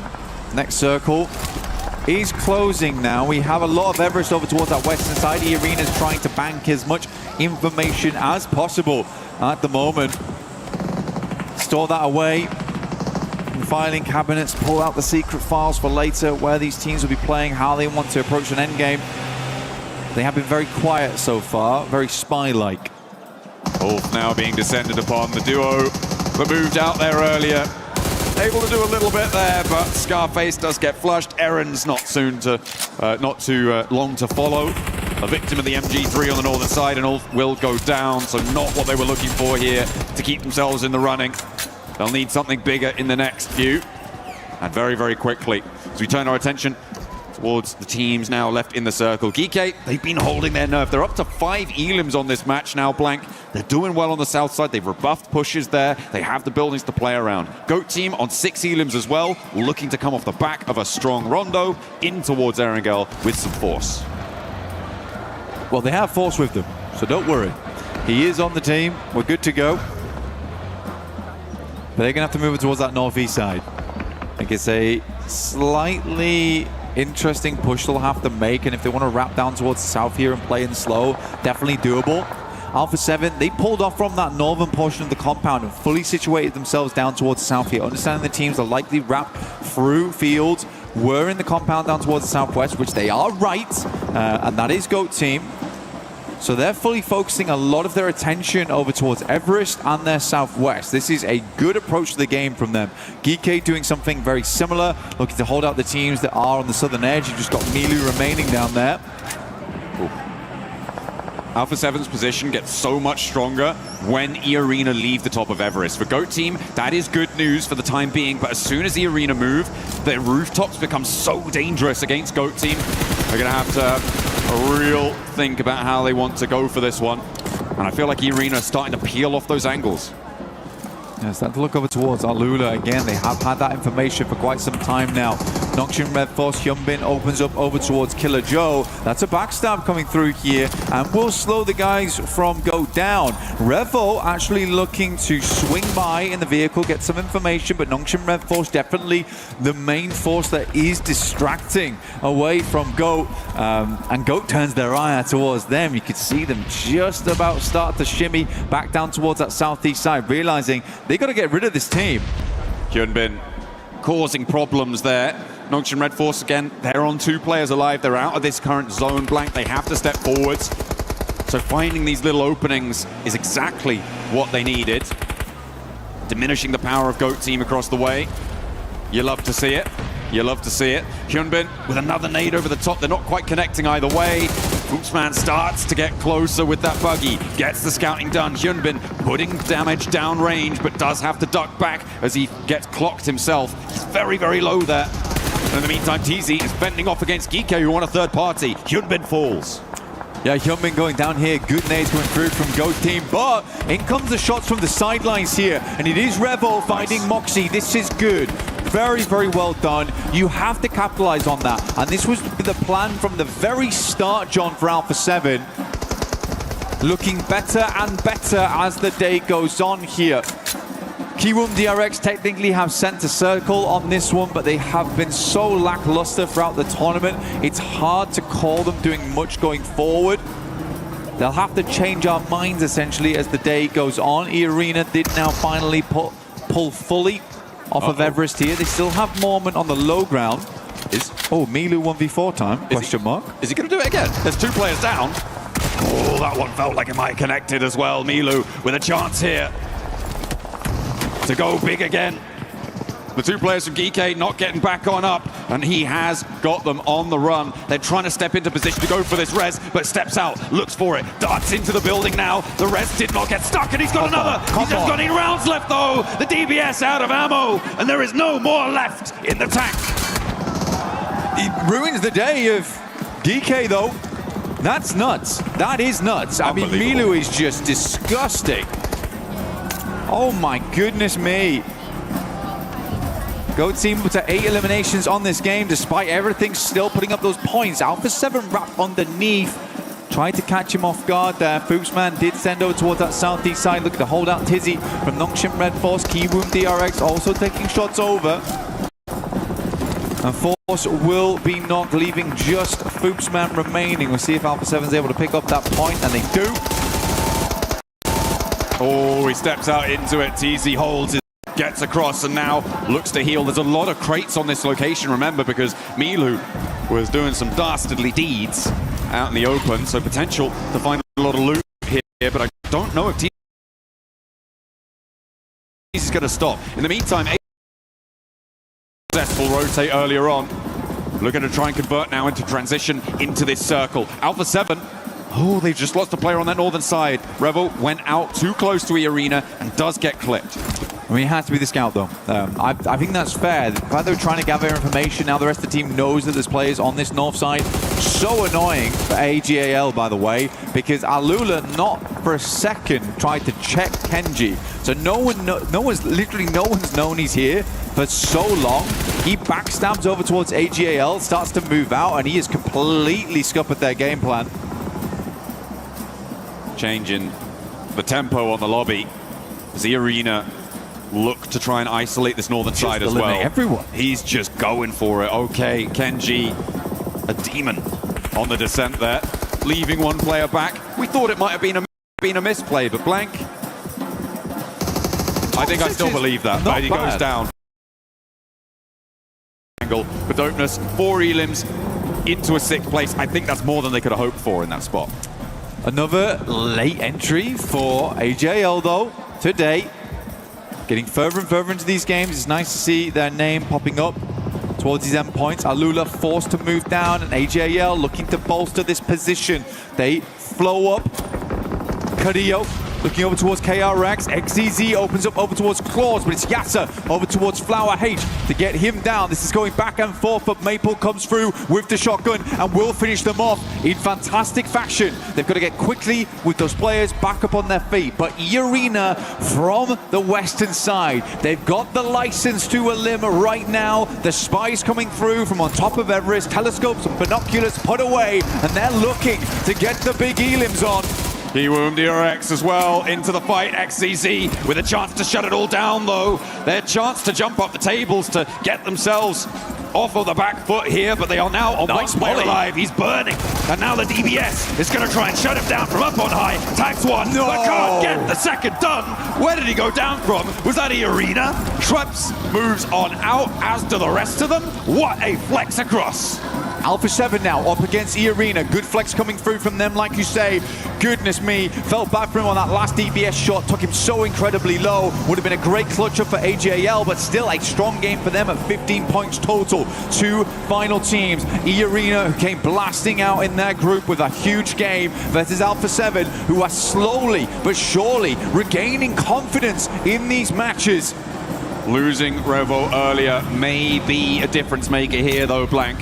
For Alpha 7, they need all the sightlines they can get, and E-Arena have been able to change the pace. Play slow and immediately turn it on when it mattered. Rolling around on the hillsides, they're trying to get that information, but Mormon with that MG3, a major threat on the angle. Obscure and Guizal pulling up and maybe looking to go trade for trade with the nades. Obscure dodges that one, launches one in response, and Mormon steps out of the way. MG3 to rattle Obscure straight on down on the hillside. Schweppes steps in, and Joker is the trade. Now two players have the broadside on Tony K, but he manages to turn around the headland and stay alive. A 2v3 now. Tony K backing off, comes back around the angle. Moment over the top side, he's flying through the air, might get out of the vehicle, but his eye on fire. Guido goes down to a rundown as he gets out the car, leaving just Carrillo in a 1v3. A hard game from them. A chicken dinner would be great, but this feels like an impossible task. Moves off the angle, 5 grenades. They have to be absolutely exemplary. Cannot get the shots underneath the vehicle over towards Tony K. Likely going to be going for a first aid kit. Swings one far, looking for the bounce. Might hit good. Doesn't quite grab him though. Constantly repositioning. Another Molotov on the vehicle, forces him away from it. Has to step into the firing line. And E-Arena, from atop the Everest position, able to descend, control the northern side, and squeeze the life out of the lobby.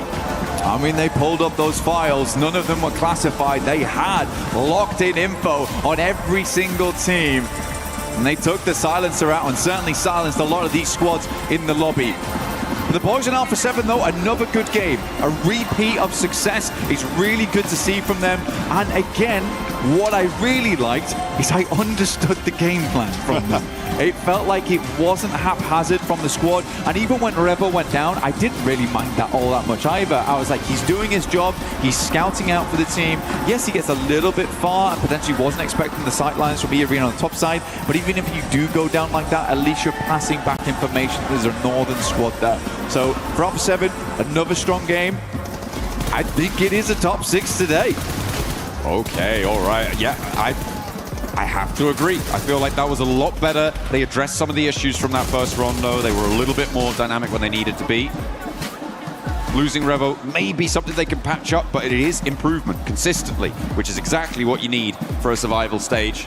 So great news for them. And E-Arena able to do a lot of work to try and push themselves back into that conversation as well. Yeah, there have been questions about the consistency of this roster. Of course, Schweppes the only player here to have that opportunity at the triple title of PMWC. He has been able to win it twice before. So to see him go home in the survival stage would be pretty galling, I'm sure. Yeah, absolutely. Very good stuff so far, though. AGAL looking fantastic. Today seems to be the day of getting back on form, but we'll be back on form very shortly after a very short while.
Hi, Colaris here at PMWC for day 2 of Survival Stage. We haven't got to talk to Wolves at all throughout this tournament so far, so why on earth not do it here with Baton to talk about everything that's going to be going on so far from basically the group stage into the Survival Stage. So thank you for joining me here, Baton. I want to ask you about, obviously you guys got a second place with 11 eliminations on that last game yesterday, but so far, the chicken dinners, the wins have kind of eluded you. What's denying you those chicken dinners? I understand the tournament's very hard, of course, but what's it like from the team's perspective? I mean, first of all, we're doing like a lot of individual mistakes, you know, and we're not 4 up to the end of the game. That's our main problem. We're trying to fix it, and I think if you will be 4 up every game, it should be much easier and to get chicken dinners, win, whatever. So let's talk about the Los Leones game specifically, right? Because you guys got to Los Leones pretty early relative to everybody, a lot of other teams, and committed to it quite early as well. When you look back on that, a second place with 11 eliminations is great, but are there any moments from that game or in that game that you look back on and you think you could have done differently, or even differently enough to be able to beat AGAL in the final moments? I think it would be different if me and Necessary stay alive, because we lost like me and Necessary in fight with NS Red Force. We could just hold them, like, because they didn't have the zone. If we just hold them and we were like 4 up, I think it was our game. So I guess I'll actually add a final question as well. What was the expectation for Wolves coming into this tournament? As I mentioned before, obviously, and you know as well, a very hard tournament overall, the best teams in the world. What's the goal for Wolves here in this tournament? Okay, for now it's obviously just to qualify to the final. Yeah. But in the final, just to improve our game and show our best. Perfect. Thank you very much, Baton, for joining us here. This is day number 2 of the Survival Stage, and we're signing out right now. Thank you, Colaris, for that amazing interview. In E-Arena, Max, we finally see them showing up here, even though they were just chilling for the longest time in Everest. But great movement out of that squad to come out with the win. A non-rondo chicken dinner? Well, I'll take it every day of the week. No, it's really good to see Everest, of course. Very important area if you have a circle shifting towards the northwestern side of Erangel, which is what ended up happening there around ruins.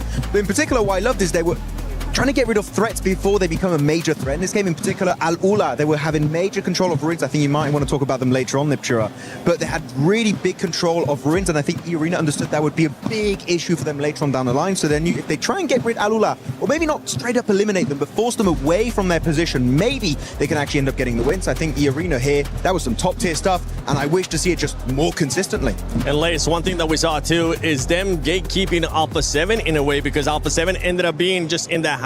Usually that's a team that likes to spread their wings a little bit more in that kind of position, but E-Arena wasn't allowing them to do that. Yeah, I mean, I'm not really even disappointed with what they were trying to do in that certain scenario. You know, they were, down a player compared to that. So them being able to sort of scout that position, obviously, I think when our wonderful IGL got out of the vehicle, probably just a bit too early. I think that's where the miscommunication led them. And obviously he was not in a good position whilst, E-Arena was still scouting in the vehicles. But look, it's a better effort. Like, we have to take from yesterday to today, they're getting in those top 5s. And better effort, we saw that from KRX in this game as well. Not necessarily the final push, KRX, but you know what? You guys have been absolutely awful so far, so I'm happy to see some great stuff from you guys. Yeah, it is nice to see a little bit of life coming in from them, but E-Arena just cleaning things up. Flips, oh my goodness me. E-Arena, I'm very, very impressed with how they played this, waiting for A7 to make a move first, to come to them, to let them know where their position is, and then just going all the way around. I mean, MG3 does help, Max. We know how powerful that weapon can be, especially in the hands of a professional team like this. But A7 had a lot of options, and E-Arena just made sure that those options dwindled very, very quickly. So very happy with EA for this last game. Quick positive for all the teams at the end there, in particular looking at Alpha 7 and E-Arena. Not doing these weird drive-bys and just losing all of your momentum. Like, they actually stop the car, get out of the car, start shooting, and then they get back in the car, start driving forward. So I do appreciate that. I'm sure Blank is going to heavily enjoy that finishing moment. What was that? So can you do that again for us? Damn, boy, you made the whole camera shake and everything. But one team that has been performing really well has been Go Team. Go Team, they ended up with the win early on. We know that they can definitely put up the numbers. I want to see Go Team between yesterday and today because this squad is different. Keep in mind, this is total stats, and so far, Go Team, we know those eliminations are going to be coming in, but Lace, one thing I'm looking at is those placement points already double in some the placement points of yesterday. Yeah, I mean, they're really thinking this through. Even if we, come out of that match and their rotation from military base, and like I do want to kind of add in RRQ just into this mix because they had every opportunity to be able to gatekeep on military bridge. They didn't, just decided to rotate, but their power in holding a position is unfortunately not the best. But that's what GOAT can realize. They moved through that sort of western side. They were able to position themselves well. Nice split hold, which we see from them so often. They have that dominance power. So this is exactly why we're seeing them collectively get these good positions and these eliminations. So, I mean, it's incredible work from them, and I do believe that they're going to maintain that top 6. I believe it because of the way that they've been playing throughout yesterday and today. It's amazing. No, it really is. I'm really enjoying how they're playing. It's the greatest of all time. It is. It really is. But I really enjoy the zone control that they're trying to keep going for game after game. It's a nice bit of consistency that we're seeing. EA as well, not to go back to them, but they had a really nice push down off the mountain. They were able to sweep behind really, really well after Alula. Yes, hello, A7 as well. Second place, okay, that's good, that's good. Whoa. But stop that. Stop. No, but for me, Alula was a really, really nice. The way that they split around to surround Ulf when they pushed out the spread across that zone. They did actually try to push up to EA as well, which I did notice, but I think just that terrain was just not going to be really happening there. But for me, Alula, except for the final crash where they just disintegrated in 0.5 seconds, apart from that, really good game. I like it. I like it.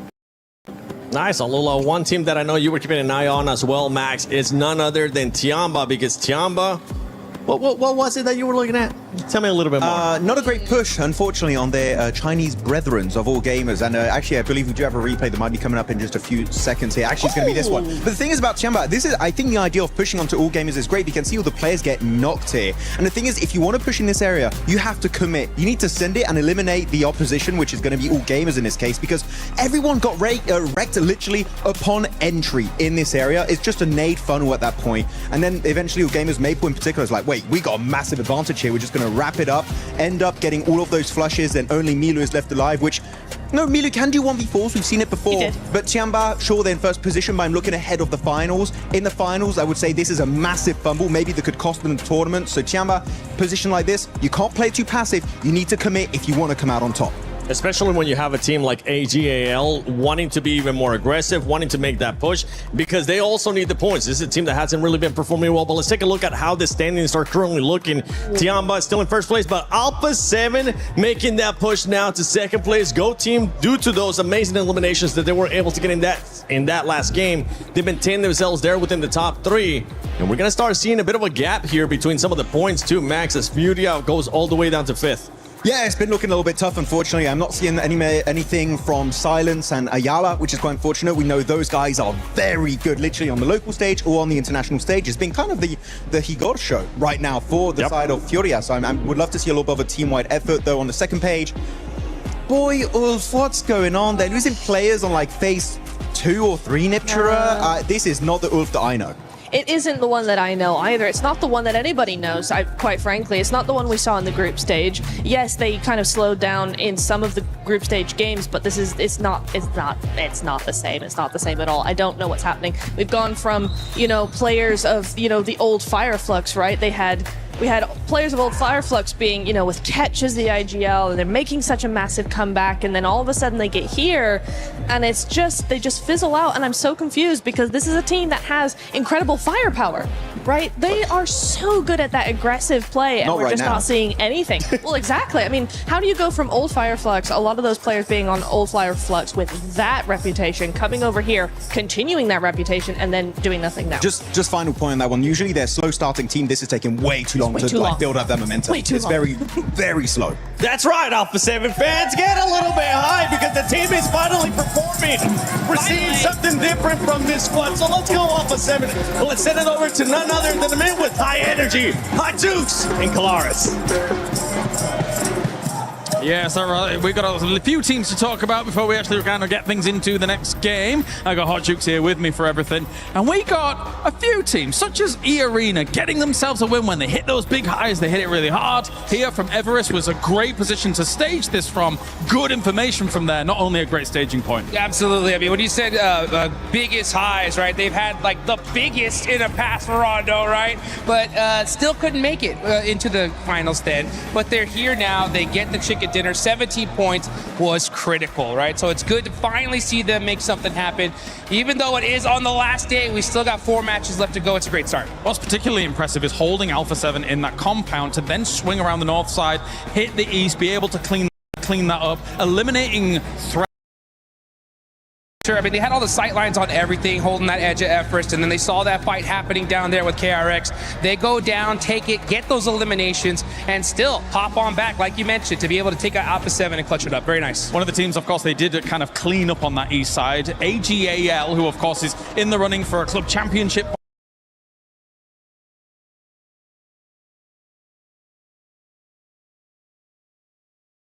Points in the running to try and get themselves a strong, solidified position in that top 6 as well. What did you think of them? AGAL needs top 6. They need to see this team make it to the final shot, but wasn't able to get the finish, but still 11 eliminations. So they ended up getting 15 points based on that. A solid performance, but at the end of the day, this is still a close one. I like their pandas. Do you think they've got the blessing of the panda? The pandas are looking out to the audience right now. They're looking into the distance. They can see the future. And you know what? The future is bright for AGAL. All right, well, the pandas are going to be staring down the casters here to get things rolling. So let's get another game going here for PMWC. All right, looking like a little magician with the flourish there. Emphasis on the little. He's a short man. Thank you very much down on the stage. You have to get your small man with a big voice. Yeah, I'm quite tall. I don't know what you're talking about. Please, leave me alone. Oh dear, that was my imitation of a couple of our other teams, certainly in Rondo over in Tanchik. Please, leave me alone. I don't want to fight. I want like some placements, please. Yeah, just if possible. Let me live. Let me live, please. Yeah. Go team were like, no. Furia don't look too happy. The body language is looking a little bit rough. We got Yangon Galactica stats here. Sub 1,000 damage average per game. I mean, it's not like they're doing nothing. I think Yangon Galacticos have been putting up a good fight. Again, for sort of an unknown from last year to a very well known. I don't think they're doing terribly right now at PMWC whatsoever, but they would like to get to the finals at least. They got to get on the bike now, though, 100%.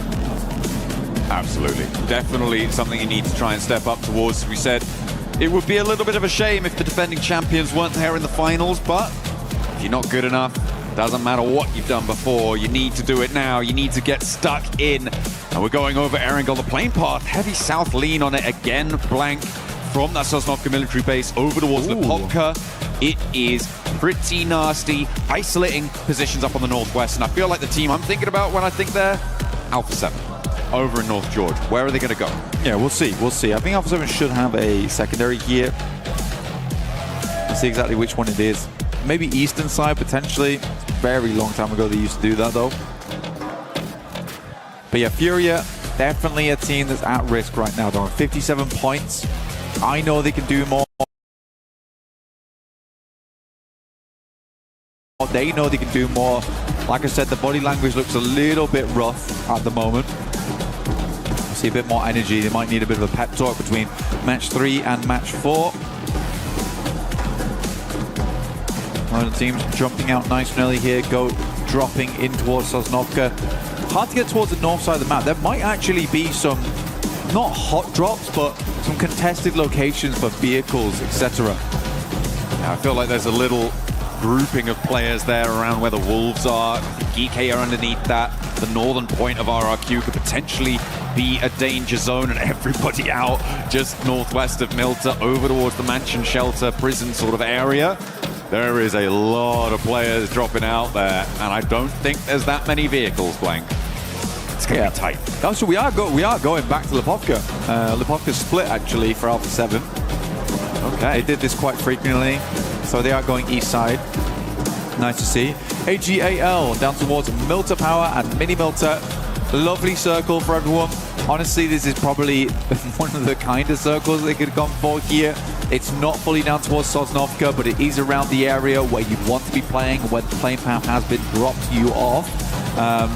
So yeah, fine, just fine stuff. For Ulf, I'm going to say now, if they want to be in the top 6, we need like a second place or a high elim game, top 3, or a chicken dinner. If not, it's going to be a very hard end of the day. They're currently 14th place. You know it's bad when Kiwoom DRX is actually catching up to you. That's a problem. They've had a really rough time of it. Yeah, they are currently 17 points behind that bubble in 6th place. So there is a real gap for them to close. But Ulf could do it. They definitely could. I mean, they're slap bang in the center of this circle. They've got a lot of time to play around with. Hopefully they can find something here. As you said, it's what they would need. And for top 6, it's actually very kind.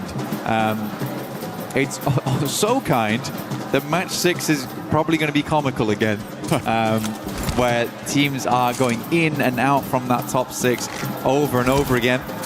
So we finally settle on the Chosen. Yeah, it's getting very, very tight-knit on the leaderboards. You want to get a tight-knit grouping on your spray. Okay. How do you do that?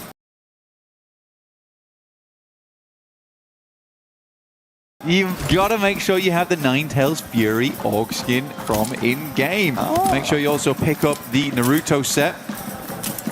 There it is. Oh, okay. Teasers for a while there, but finally we got it on board. Looks pretty. But it does look pretty. It also has an alternate version as well. We're going to... Show me the spin. Show me the spin. No. No spin. No spin. Spinless. Spinless? None for you. You've got to get it in game to see the ultimate. That is really sad, actually. Well, you win some, you lose some. You do. But... That one. That's correct. Generally, the things you say tend to have meaning, so I'm gonna give you the benefit of the doubt there. Yeah, it's a huge event. Nonsense. It's a huge event. It's a huge thing in game, just like Tsunade. It's fantastic. Yeah. I'm really happy to see it. And again, I really